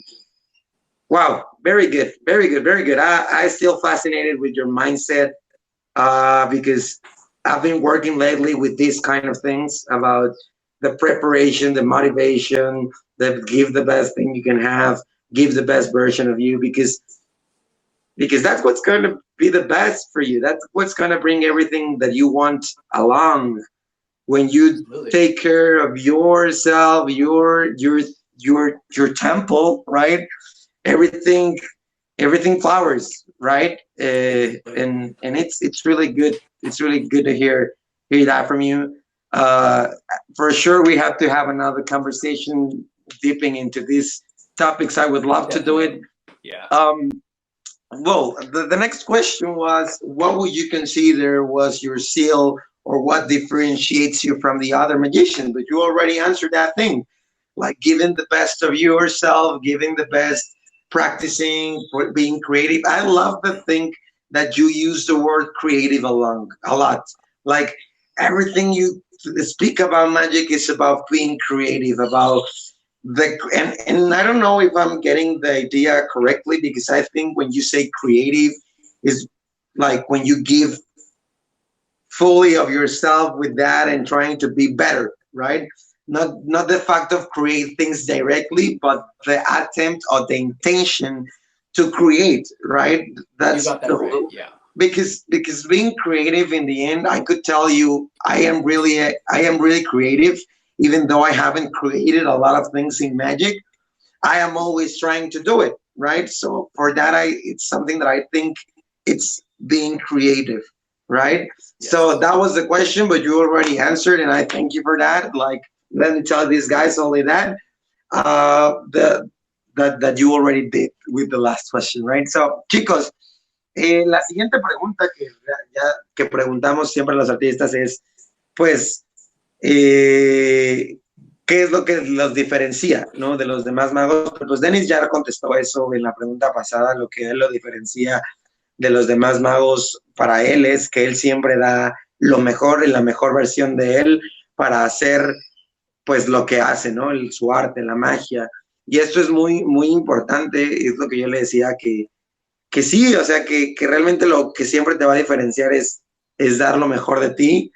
Y pues me da mucho gusto que lo comparta con nosotros, ¿no? Que sea eso lo que él cree que lo diferencia de los demás, de dar el 100% y de estar ahí, ¿no? Entonces está súper chido. Le decía yo que me gustaba mucho la parte de que usara la palabra creativo, porque eh, para mí, o sea, yo estaba entendiendo su contexto de creativo, no como del que crea muchas cosas, sino que el que intenta crear muchas cosas, ¿no? Yo me considero una persona muy creativa, a pesar de que no he creado muchas cosas en la magia, pero es la intención, y aquí me dice que es correcto, ¿no? Que así lo ve él, que es el dar todo lo mejor y el intento de crear, ¿no? Eso es lo que él llama la cuestión creativa. Okay, very good, very good. Now, just to relax a little bit, the intense chart. I don't know if you want to share with us any funny story, any anecdote that you have within magic. I don't know if it's within a show with other magician in an airport, whatever that you consider that's a funny thing that you lived thanks to magic. Yeah, sure. I do have one. Actually, I have many, but this is the one that comes to mind. So I graduated college in 2017, and my friend from a different state visited me. Now, we used to share ideas in magic when we were younger, ever since we were like 10, 11 years old. Like, we met each other on like the illusionist forums, and from there we used to Skype and share ideas all throughout our teenage years. And we're finally going to meet. And so he came, his name's Ross, right? And he visited for a week. And he told me one of the days, he was like, one of my friends works at a bar in Manhattan called As Is, right? And he also does a little bit of magic. We should go there. So I'm like, okay, cool. So we go to the bar and we ask the bartender, hey, his friend, is he here? And he's like, no, oh, sorry, no, he's not working today. But are you guys magicians? And we're like, yeah, we are. And he's like, oh, I mean, I don't know if this means anything, but if anything, like over there in the corner, Garrett Thomas is over there. Oh my If you God. I don't know if you know him, but we're like, of course we know Garrett Thomas. And so we went over and he showed us some magic. He was doing a lot of these coin routines. And we got to chat with him, and it was great. And then he was also like, hey, like, I'm also here with Xavier Spade. Oh my God. At the time, I didn't know who it was, but that's when I met him. And we got to hang out a little bit. And then we came back from that. We came back home, and I was like, that's really cool. We got to meet Garrett Thomas. Like, who would have thought, right? So he was like, oh, we should go there again, because it seems like that's where magicians kind of hang out. And I'm like, okay. So another day, we're going to As Is, the bar. And on the way there, we're kind of just like joking around. And I was like, yo, imagine we like meet like some other people like imagine we meet like Tony Chang, right? Like, I don't know how you'd meet him, but imagine that, right? And it's like, oh yeah. It was like one of those comments. We get there, Tony Chang is right there. No way. I was like, there's no way this is happening. And he's also drunk. So this is me meeting Tony Chang, and he's really drunk. And so we got to show him some magic. And when he gets drunk, he like rambles a lot, and like it's just so funny. And so we got to exchange numbers. I also got to meet one of my great friends, Eric Hu, through that. And they also critiqued a lot of our magic. And I will really credit that night, that second night at the bar, to a lot of what I do now, because they taught me so much about like how to structure your routines and how to go about like sleight of hand as well. It just kind of opened my mind up. Even something as simple as like the posture of sleight of hand versus non-sleight of hand, you know, like the fact of like, if I'm palming a card like this, I want my other hand to mirror that exactly the same way. So even if somebody has like a palm like that, it might look awkward, but if that's how you palm, your other hand has to look has to be like that, yeah, first. You know, like for example, like a lot of these kind of pointers, and it helped me a lot for the next coming years on how to my thought about magic. So here's another one. Like Tony would ask me, if you could do magic in real life, right? Forget sleight of hand. Imagine like real magic. But for some reason, we're doing card magic, right? If you could really do magic, what would your ideal color change look like? And I was like, oh, you know, it would be instant, just boop, and then it's a different card. And he's like, that's interesting. To me, I would make it a gradual color change, right? Just kind of, it slowly changes to a different card. And he was talking about how we all have such different perceptions of magic, and there's no wrong answer. But what's great about being creative is now you want to make that vision happen. Your vision of what magic should look like, that's the way we should be going. And one of the ways with choreography is, okay, picture a routine where you could do it with magic in real life, like real magic. And then, obviously, you can't do real magic. So you slowly work backward to compensate, to use as few moves as possible to still keep that image of what the trick should be. Because oftentimes we create the other way around, where we're like, oh, I know this sleight, I know this move, I want to try to use this for something. And we kind of go in that way. But he was talking about, don't do that. Go the other way around. Imagine ideally what it would look like, and then compensate with sleight of hand. From top to back, right? Yeah, exactly. Yeah. So the complete image of what would truly be impossible, and then try to make those compensations to really make it happen. Wow. And, who could have said that you met Tony Chang and drunk? Yeah. Yeah. Just by saying, imagine we find Tony Chang. I'm telling you, there's magic everywhere. There's magic everywhere. Okay, let me tell these guys. This is really fun. It's really amazing. Yeah. Bueno, ya saben, ¿no? La anécdota que les pedimos que nos cuenten. Es muy interesante. Dice Dennis que él tenía un amigo, Ross se llama su amigo, que lo fue a visitar una vez a Manhattan, y ellos lo que hacían era que se metían a los chat rooms de Theory 11 y enseñaban su material y así, ¿no? Y entonces Ross vino con él y le dijo que había un amigo de él que también hacía magia, que estaba trabajando en un bar. Entonces ellos fueron a este bar y preguntaron por él, pero pues resulta que no estaba, ¿no? Que no trabajaba ese día. Pero les preguntaron que si eran magos, ellos dijeron que sí, y cuando les dijeron quién estaba en la esquina, en una mesa sentado, pues era Garrett Thomas ahí, ¿no? Entonces ellos dijeron, ¿lo conocen? No, claro que lo conocemos. Fueron con Garrett Thomas, él les enseñó algo de magia con monedas, y ese mismo día les dijo que pues, estaba ahí con Xavier Spade, que es el güey de Lost Art Magic, no sé si lo ubican, es un mago muy, muy bueno, y él dice, Dennis, que pues él no lo conocía, sino que hasta ahí fue donde él conoció a Xavier Spade, y ya pues pasaron el rato ahí, luego se fueron y dijeron así como, oye, pues deberíamos de ir otro día, igual y ahí es donde se reúnen los magos. Entonces dicen que ya iban el otro día y Y en el camino, Denis le dijo así como, ¿te imaginas que nos encontramos a Tony Chang? Y que Toño le dijo, no manches, ¿cómo te vas a encontrar a Tony Chang aquí? Que no sé qué. No, pues estaría chido, ¿no? Entonces llegan al bar y Tony Chang está ahí. Dice que estaba borracho, pero que ahí estaba. Y le enseñaron magia, o sea, ellos le enseñaron rutinas a Tony Chang. Tony Chang les dijo, ¿qué onda? ¿No? Así que cómo eran sus rutinas y bla, bla, bla.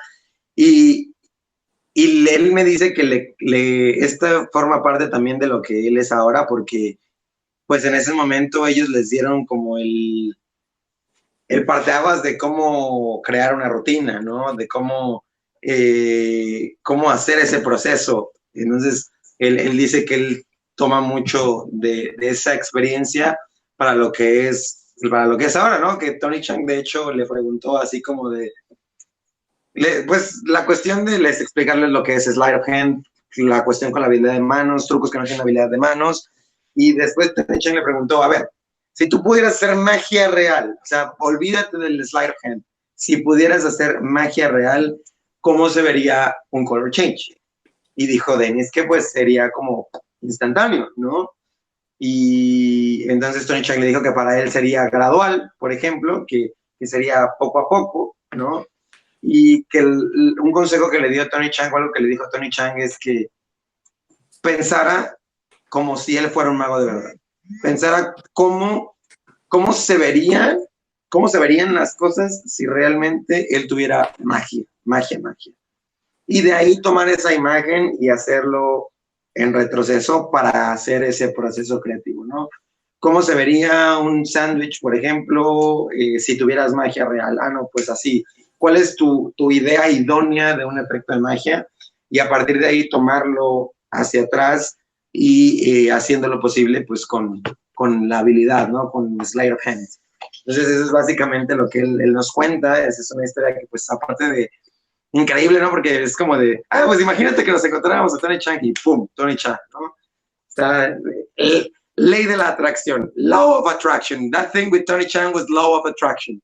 Absolutely was, yeah. So, speaking about techniques and sleight of hand and stuff like that, for you, what's the most difficult technique to master? What is the technique that you said like, oh my God, I'm giving up on this thing because it's so hard and I cannot do it? For example, for me, it was the cliff shift. I cannot do the cliff shift. I cannot, and I've dropped it many times, several times. I couldn't do it. Well, I was gonna say the clip shift. Oh, definitely, because that has been a move that I've given up on so much because I think that the creator of the move didn't teach it well. But I was obsessed with the movement itself that I kept doing to the point where I'm able to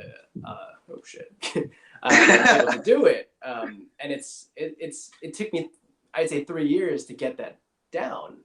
And even then, it's still not something I would want to do in real life. Sometimes I'll still mess up, you know. But I'm able to do that, but it took 3 years. And it's constant. When I go to work, I'm doing it all the time. I'm constantly doing this thousands of times. Even there, I'm just messed up. And so it's kind of like inconsistent, but. Maybe that's why we all find it really hard, because the creator didn't explain it well. All he said was you make your fingers like this, grab it, swing it around, and then use your index finger to pull it. It's like, okay, I'll do it. It's like that's not how it works. I could teach it better. It's like, that's great. I don't know, but that has been the most difficult. And besides the clip shift, what other the second most difficult that you think it has been for you? Sure. Oh man, that is also kind of a difficult question. I think that was one of the moves that took me just the longest. Other moves kind of just came to me, but I don't really seek out very difficult sleight of hand. I like to keep things very simple and very fair. I do love. I'm very inspired by a lot of the Spanish magicians. You know, Danny de Ortiz and Juan Tamariz and Woody Aragon. Like they're just so free and just like whatever. Yeah. I love that, and so I kind of shift towards that. Here in Mexico, we have it's not a convention, it's like a confidence among magicians. Yeah. It's called Tapalpa Magic, right? And each year, Danida Ortiz, Paco Rodas, Howard Hamburg. Last year we had Mario Lopez, we had Max Maven, and each year they do it here in Mexico, here in Jalisco, in a place called Tapalpa, right? And as you say, it's really like they feel so free. Their technique is so simple. And actually, Howard Hamburg told me this. Great, how it was. Simple magic is great, and great magic is simple. So that's something that has been in my mind for a lot of time. Like simple magic is great, and great magic is simple. So don't try to make yourself difficult and try to part your head into halves just to create something. You can do it just like that, right? Yeah, that's a great quote. So yeah. Cool. That's a really good quote. I'm gonna keep that. That is. Yeah. I'm gonna tell these guys what you told us about the techniques. Bueno, pues la pregunta fue ¿cuál ha sido la técnica que tú consideras más difícil o que te ha tomado más tiempo masterizar? Y yo creo que aquí tenemos una coincidencia, varios magos, que el clip ship es una de las técnicas más difíciles de hacer. Y Dennis menciona algo bien interesante que dice que es porque el creador del truco la explicó mal. O sea, que el güey dijo, sí, solo mueves los dedos, jalas y acomodas con el índice. Y no, o sea, que no es así como debe ser realmente, que hay otras cosas que se involucran aquí. Dennis nos dice, yo la puedo explicar mejor, ¿no? Entonces, eso es muy curioso. Le preguntaba me dice que le tomó 3 años dominarlo y que aún ni siquiera se siente seguro de hacerlo en la vida real porque pues no se siente que no la va a hacer tan chido, ¿no? Entonces, yo le preguntaba que cuál era la segunda técnica que a él consideraba más difícil y él dice que realmente, pues él no busca técnicas difíciles para su magia, sino más bien busca mantenerlo lo más simple y lo más justo, ¿no? Para el espectador. Entonces, dice que él también se siente influenciado mucho por las técnicas españolas, donde pues él ve a Danida Ortiz y a todos estos magos que su técnica es muy libre, ¿no? Que tienen las cartas, pues básicamente así de, no hay mayor movimiento o técnica difícil. Y eso es lo que le gusta. Le comentaba yo que nosotros tenemos un evento aquí cada año que se llama Tapalpa Magic, donde pues viene Danida Ortiz, Max Maven, Mario López, Howard Hamburg, ¿no? Entonces, está increíble. Y le decía que Howard Hamburg nos dio un consejo que decía que la magia simple es genial y la magia que es genial es simple, ¿no? Esa es la traducción directa de lo que Howard Hamburg me compartió en Tapalpa el año pasado. Nos compartió ahí a un grupo de amigos. Ahí estábamos con Cross, Los Manzano, Sandiari, Samuel. Estábamos ahí en esa mini pequeña reunión que tuvimos, esa convivencia con Howard Hamburg, y él es lo que nos compartió. Y pues Dennis tiene esa misma idea, ¿no? De que la magia tiene que ser fácil, tiene que ser simple y justa para el espectador, ¿no? Y entonces vamos a pasar a la siguiente pregunta. Dennis, thank you for sharing that. It's really good. It's really great to know your thoughts. Now, which is a technique that you think every magician should master, every magician should have? Like, what is something you consider essential for any magician? One technique that you consider essential? I think this might be a little bit of an unconventional answer, but I think what every magician should master is the technique of controlling your body language and the tells, right? This is where I'm also very fascinated about poker, Texas Hold'em. The tells that we give, it doesn't matter how clean our moves are, whether it be a pass or, like a classic palm or, whatever other kind of move. But if our body language is not following the naturalness of everything, it's going to fall flat. It's kind of like the idea of like, okay, you want to fool your audience. Maybe they don't know how you did it, but they might have seen something. Like sometimes we get those kinds of comments. And to me, that's a failure. to me, I didn't do my job right for that person, which is totally fine. I don't beat myself up over it, but it's kind of like, where was my shortcoming, right?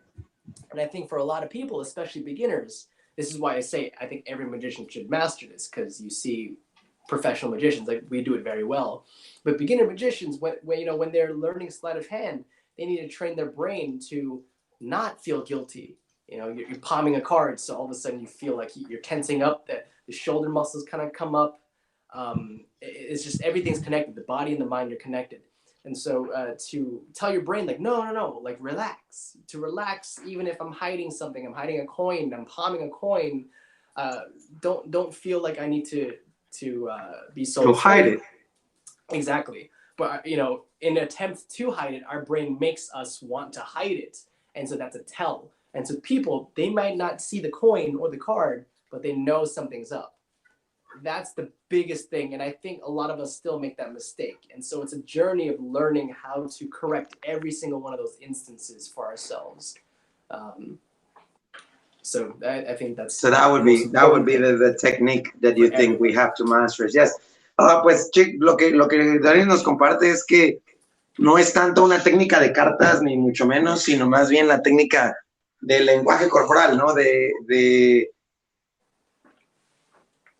no sentirnos culpable cuando tenemos, por ejemplo, lo que comentaba de cuando los magos estamos empezando, cuando empezamos, tenemos que entrenar a nuestra mente de no sentirnos culpables por tener un empalme, ¿no? De actuar como tendríamos que actuar normalmente, porque él dice que, por ejemplo, hay veces que la gente te comenta que vieron algo por ahí, ¿no?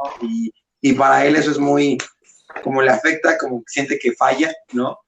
Y cree él que eso es lo que tenemos que dominar, ¿no? La cuestión del lenguaje corporal para que la gente no sospeche. Yo creo que esto entra muy en contacto con lo que nos comentaba igual Israel de la mentira, ¿no? El body language, el lenguaje corporal y la mentira son dos técnicas que en mi opinión también concuerdo con que son las que tenemos que dominar, pero en esta ocasión él nos comparte que es el lenguaje corporal, ¿no? El actuar como nosotros naturalmente actuamos, pero escondiendo algo, ¿no? Pero actuando natural para que la gente pues, no se dé cuenta de qué es lo que realmente está pasando. Y como dice Denis, eso es algo que viene pues con el tiempo, ¿no? Con la práctica tú vas viendo cómo es que vas mejorando ese tipo de cuestión del lenguaje corporal y pues está increíble, está muy bien, creo que es algo sumamente importante. Okay, very good. So, Dennis, next question. We already talked about hard techniques, the techniques that you think everyone should master as well. And the last and the most difficult percent magician is, let's speak hypothetically, right? If we hypothetically speaking that you have an event, personal event of your family, of your friends and stuff, and you have to hire or to invite a magician to entertain yourself, well, not yourself, but your family, friends, and all your invite, the people that it's in your event, which or who would you call? Who would you hire and why? Could you repeat the question again? Sorry, yeah. I don't know. I'm getting kind of, the display is changing everywhere. I don't know if it's just on my end. No, it's on me as well. If you want, just double tap on mine, and that way you can see me, just me. Great, okay? Great. Okay. So yeah, sorry. Could you repeat that question? Don't worry. Yeah, like if we were speaking about you having a personal party event where you don't want to perform, right? But you want magic to be in the event. You want people to feel this atmosphere of magic. Who would you call? Who would you hire? Who would you make perform to your friends and family? And this is hypothetically, so budget's not an issue. Yeah, of course. Yeah. I would have to say, and this is assuming this is an event that's out at a venue or something.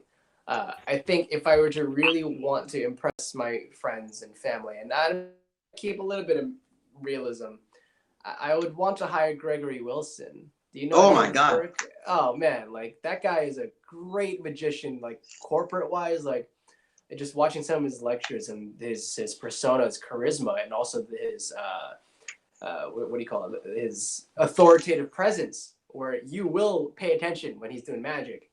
That's amazing. His entertainment value is so high. I would love to have that guy in my event. Very good.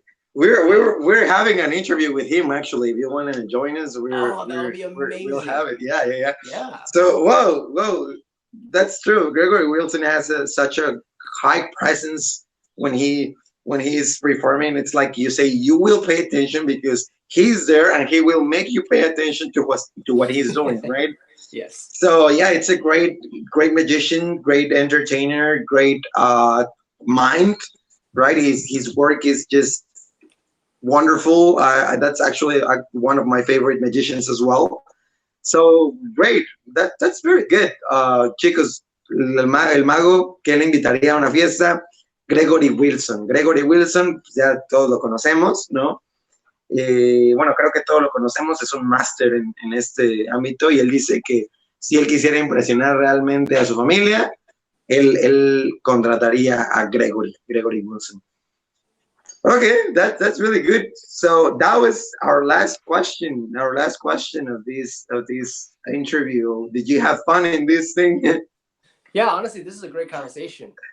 And I'm actually really surprised and impressed that you're able to remember like all the details of what I'm saying and translating it over.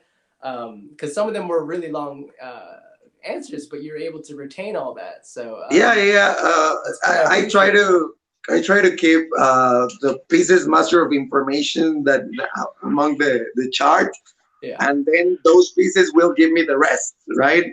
Mm-hmm. Maybe I missed some things, but it's not a big deal because we are going to. Well, we have this recorded. We translate it, so it's not a big deal if I missed something.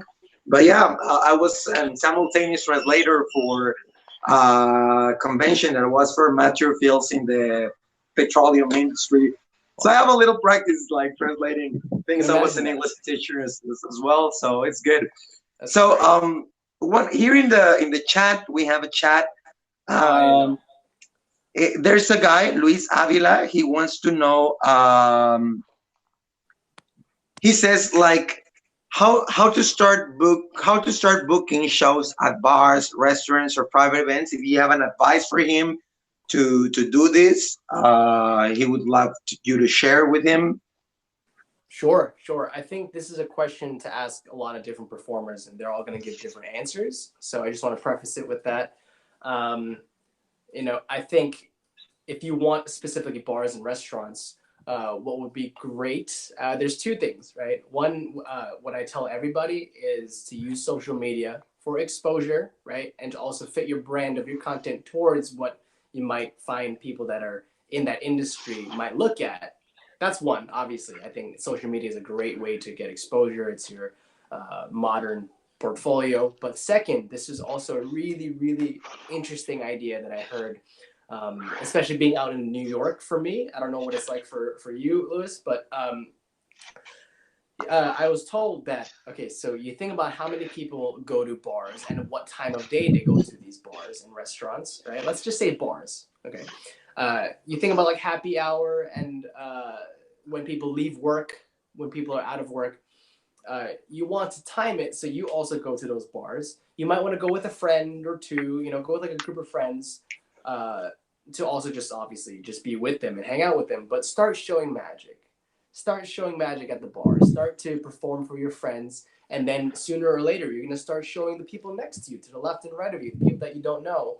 And it's going to get to the point, if you're good enough, you're going to get the bartender's attention, you can get other people's attention, and you might want to keep going to that bar maybe 2 or 3 or 4 more times.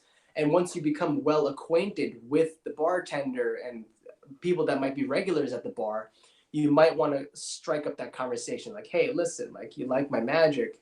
I was wondering if I could speak to your manager. And from there, then you can make a pitch. Then you do your best material for the manager. A lot of people have this idea of networking where it's like, oh, let me just go up to everyone. Here's my business card. Here's my business card. To everyone, here's my business card. and it never works, right? This is what students are taught in schools. This is why I think school has it all completely backwards. No one cares. You have a business card, great. Everyone has a business card. Why should I hire you? What is it about you? It's not about your services that people hire you for. They like you. It's about yourself. It's about you. Exactly. That's why they want to hire you. Not because you do great magic. That is a component, but it's also about yourself. It's your personal branding. It's how you connect with these people. And so to create this context of being an acquaintance with, being well acquainted with the people at the bar, for this case, you're going to be able to strike up that conversation versus if you just walk into a bar or restaurant saying, hey, I want to talk to your manager. And it's like, who the hell are you? So it's a process. And sometimes it works. Yeah, exactly. It's a numbers game. Sometimes it won't work, which is totally fine. No, I mean, sometimes it works to come into the bar or the restaurant and just, hey, I want to speak to your manager, right? Because that's the way we did it in the past. Like, we started going to these restaurants and then, hey, this is me. Can I speak to your manager a little bit? And then we had this text in a folder with pictures and with my logo and the logo of the enterprise. And then we explained it in a little paragraph what we wanted to do. And then we showed magic to the manager, and then we had them to call us back, right? But what you said, it's really interesting. I didn't think about this technique about going to the bars with your friends, and just start showing randomly to people, because that's something that happened to me. Me and my girlfriend, we used to go a lot to have breakfast to this restaurant, and I always show her magic because she loves magic. And suddenly the waiter started coming, and what are you doing? Can I see a trick? Blah, blah, blah, blah, blah. And suddenly all of the waiters would come and ask me for a magic trick, and I didn't use that as a marketing strategy. Like, I missed that now that you say it. Mm-hmm. It's really interesting. Let me tell these guys about what we're saying. La pregunta aquí que Luis hizo fue, ¿cuál es la manera en que podríamos empezar a agendar shows en bares, restaurantes y así? Y él dijo dos opciones, ¿no? La primera opción, el social media, el exponerte a ti mismo, el hacer el personal branding, o sea, tu marca personal a través de las redes sociales. En este caso, por ejemplo, Instagram es una gran plataforma para darte a conocer. Y la otra gran idea que nos acaba de compartir, que yo no lo había visto así, es ir a los restaurantes con tus amigos, sentarte con ellos, y obviamente para estar con ellos, decía Kim, es muy importante que sea para estar con ellos, pero pues eventualmente empezarles a hacer magia, si eres que reaccionen, y pues tarde o temprano vas a empezar a hacerle magia a las personas que están al lado, porque pues también van a querer ver qué onda, ¿no? Y después regresar a ese bar, a ese restaurante, 1, 2 o 3 veces, y empezarte a relacionar con los bartenders, con los meseros, con todo eso, hasta que llegue el punto que tú sientas que ya tienes como que la confianza de los meseros y toda la onda, y pidas hablar con el gerente y decirle, ¿sabes qué? Pues a tu gente le gusta mi magia, ¿crees que podamos hacer esto? Y tú pues hacerle lo mejor que puedas al gerente, y de esta manera pues obtener ya sea una presentación o un lugar o lo que sea que estés buscando. Pues esa es la respuesta que Dennis nos da. No sé si alguien tenga alguna otra cuestión, alguna otra pregunta. He says, thanks Dennis. That's what Luis says. My pleasure. So I don't know if anyone has another question. If they do, we'll wait just a minute to see if they write something. If not, in the meanwhile, well, thank you a lot for sharing with us. It was such a pleasure to be in contact with you, to know about yourself and to know about your thoughts as a magician, more than to see the magic that we can go and see on Instagram, right? Mm-hmm. Actually, these people are gonna follow you. I'm gonna put your Instagram up in the group, right? So we can all go and follow you. I don't know if you want to say anything to the guys that were here with us. Maybe you want to give them a message or something else. Sure, sure. Thanks so much for having me, man. I really appreciate it. This was a lot of fun. This is a great conversation. Thank you to everyone that's listening, that has been listening. This has just gone such a great direction.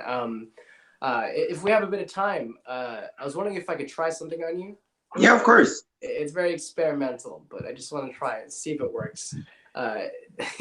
Since we're on video chat, I figured we'll do it. Yeah. It takes like a minute. Do you have a deck of cards on you? Yes, I do. You want it full or it doesn't matter? It doesn't matter. It doesn't matter. Go ahead and give it a mix.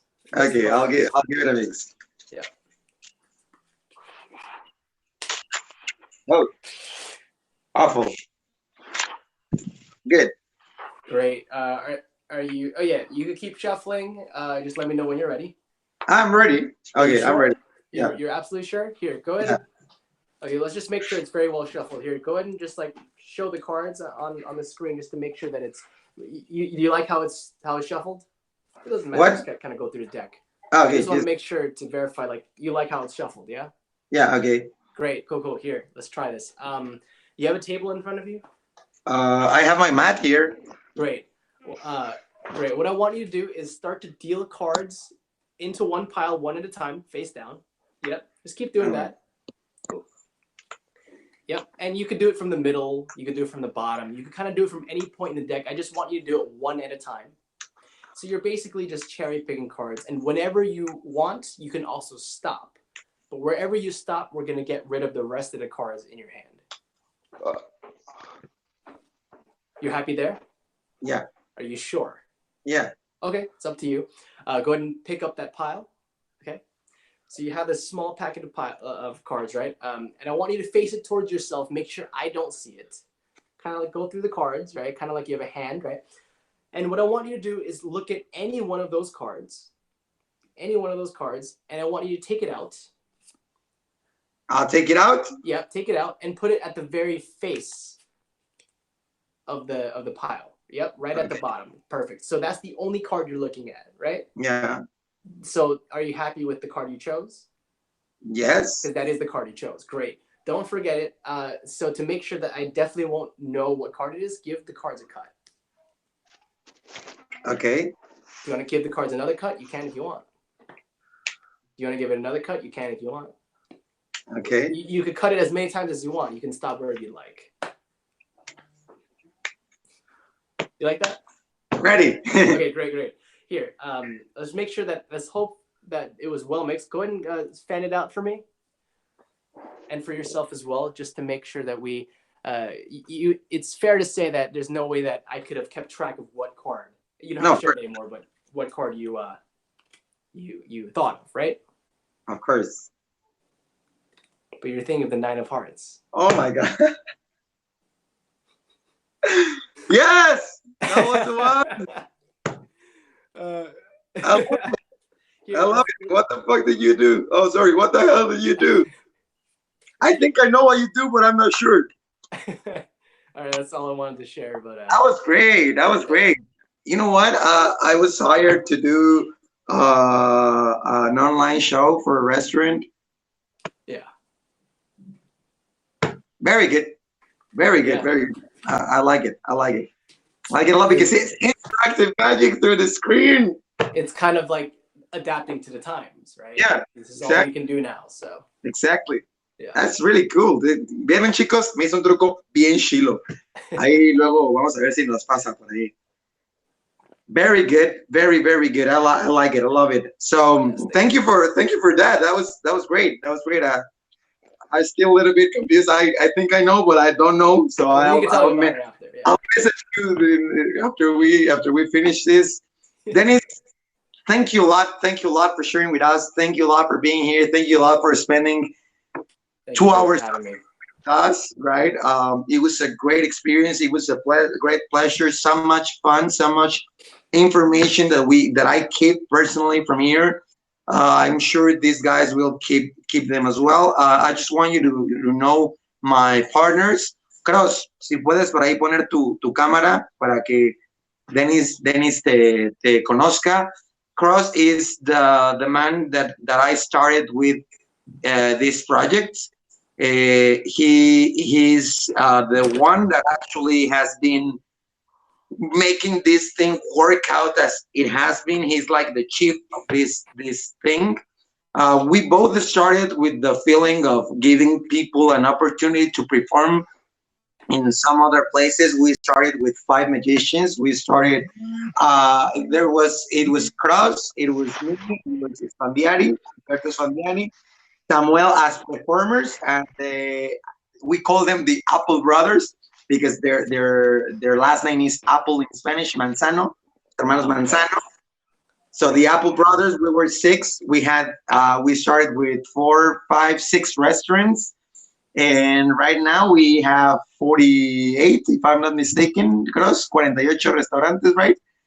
With 33 magicians among Mexico City and the surroundings. So this guy here is the one of the minds behind this project, and we're very thankful with you for being part of this.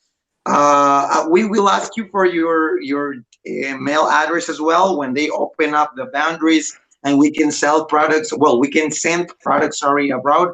We'll make you one of these that we also do, Max for Magicians. That's amazing. So so in a gift to your participation to us.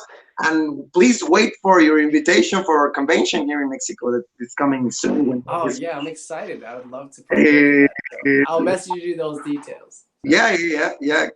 Thank you a lot. Thank you. Gracias a todos los que nos acompañaron el día de hoy aquí en la conferencia también.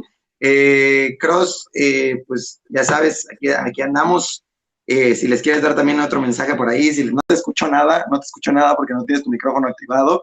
Pero bueno, muchas gracias a todos. Dennis, thank you a lot. Have a wonderful time. Thank you for all the information you gave us. It was great. They say here, Brandy Rubalcaba, a girl from Mexico, she says that it was amazing, and I consider it was amazing too. Cross says, muchas gracias. Thank you a lot for sharing. Thank you a lot for all. It was great. So thanks for listening, I appreciate it. We'll keep in touch. We still have a pending conversation on physics and law of attraction, and be the best that you can be. So much to talk about. So thank you again, and see you next time. Okay? Right, adios. Adios. Gracias. Bye. Bye. Pues chicos, muchísimas gracias. Ya terminamos con Dennis. Estuvo, creo que, increíble esta entrevista. Aprendí muchísimo, me llevo muchas cosas. Me hizo cambiar totalmente, o bueno, no totalmente, pero parcialmente mi manera de ver el trabajo de un mago profesional. Me llevo la cuestión de la ley de la atracción. Me llevo la cuestión del dar lo mejor siempre. Y qué chido que a Dennis lo diferencie eso, ¿no? Qué chido que Dennis sienta que lo diferencia es su dedicación y su entrega hacia su pasión. Pues bueno, yo los veo en la próxima. Muchísimas gracias por acompañarnos en estas entrevistas que se han venido dando. Tenemos muchas más por venir. Estamos trabajando para conseguir muchos más artistas. Cross está haciendo cosas increíbles que no les puedo platicar, pero ahí andamos para que estén al pendiente de todo lo que va a venir. Mañana a las 8 de la mañana, por favor, no se pueden perder la entrevista con Takumi Takahashi. No sé si lo ubican, es un chavo de Japón, es alumno directo de Leonard Green, y bueno, sin dudas, esto va a estar increíble, ¿no? Va a estar genial. Entonces, es muy temprano, es a las 8 de la noche, 8 de la mañana, perdón, a ver qué están diciendo aquí en el chat, exacto, 8 de la mañana, vale la pena completamente, claro que vale la pena completamente. Para nosotros son las 8 de la mañana, para ellos va a ser las 9 de la noche, creo, son 13 horas de diferencia, entonces va a estar increíble. Takumi se ofreció a darnos más que una entrevista, una lecture. Entonces, pues no se lo pueden perder. Vamos a tener una lecture por Takumi Takahashi. No puedo, estoy muy impaciente por esto. Y pues bueno, muchísimas gracias a todos. Luis, por aquí veo Brandy, Mago, Olaf, Jan Ortiz. Bueno, somos en total 11 los que estamos en línea. Fuimos un poquito más de 13 personas durante la charla. Y pues bueno, los dejo. No sé si Cross les quieras decir algo por ahí, no sé si quieras darles algún mensaje. Y si no, es todo de mi parte. Y pues, dice que no tiene mic. Bueno, ni modo, ya nos estará haciendo así avisos por el grupo. Vale, ahí estamos al pendiente. Espérense lo que va a venir. Y pues, muchas gracias. Nos vemos la próxima. Hasta luego. Nos vemos mañana a las 8. Bye.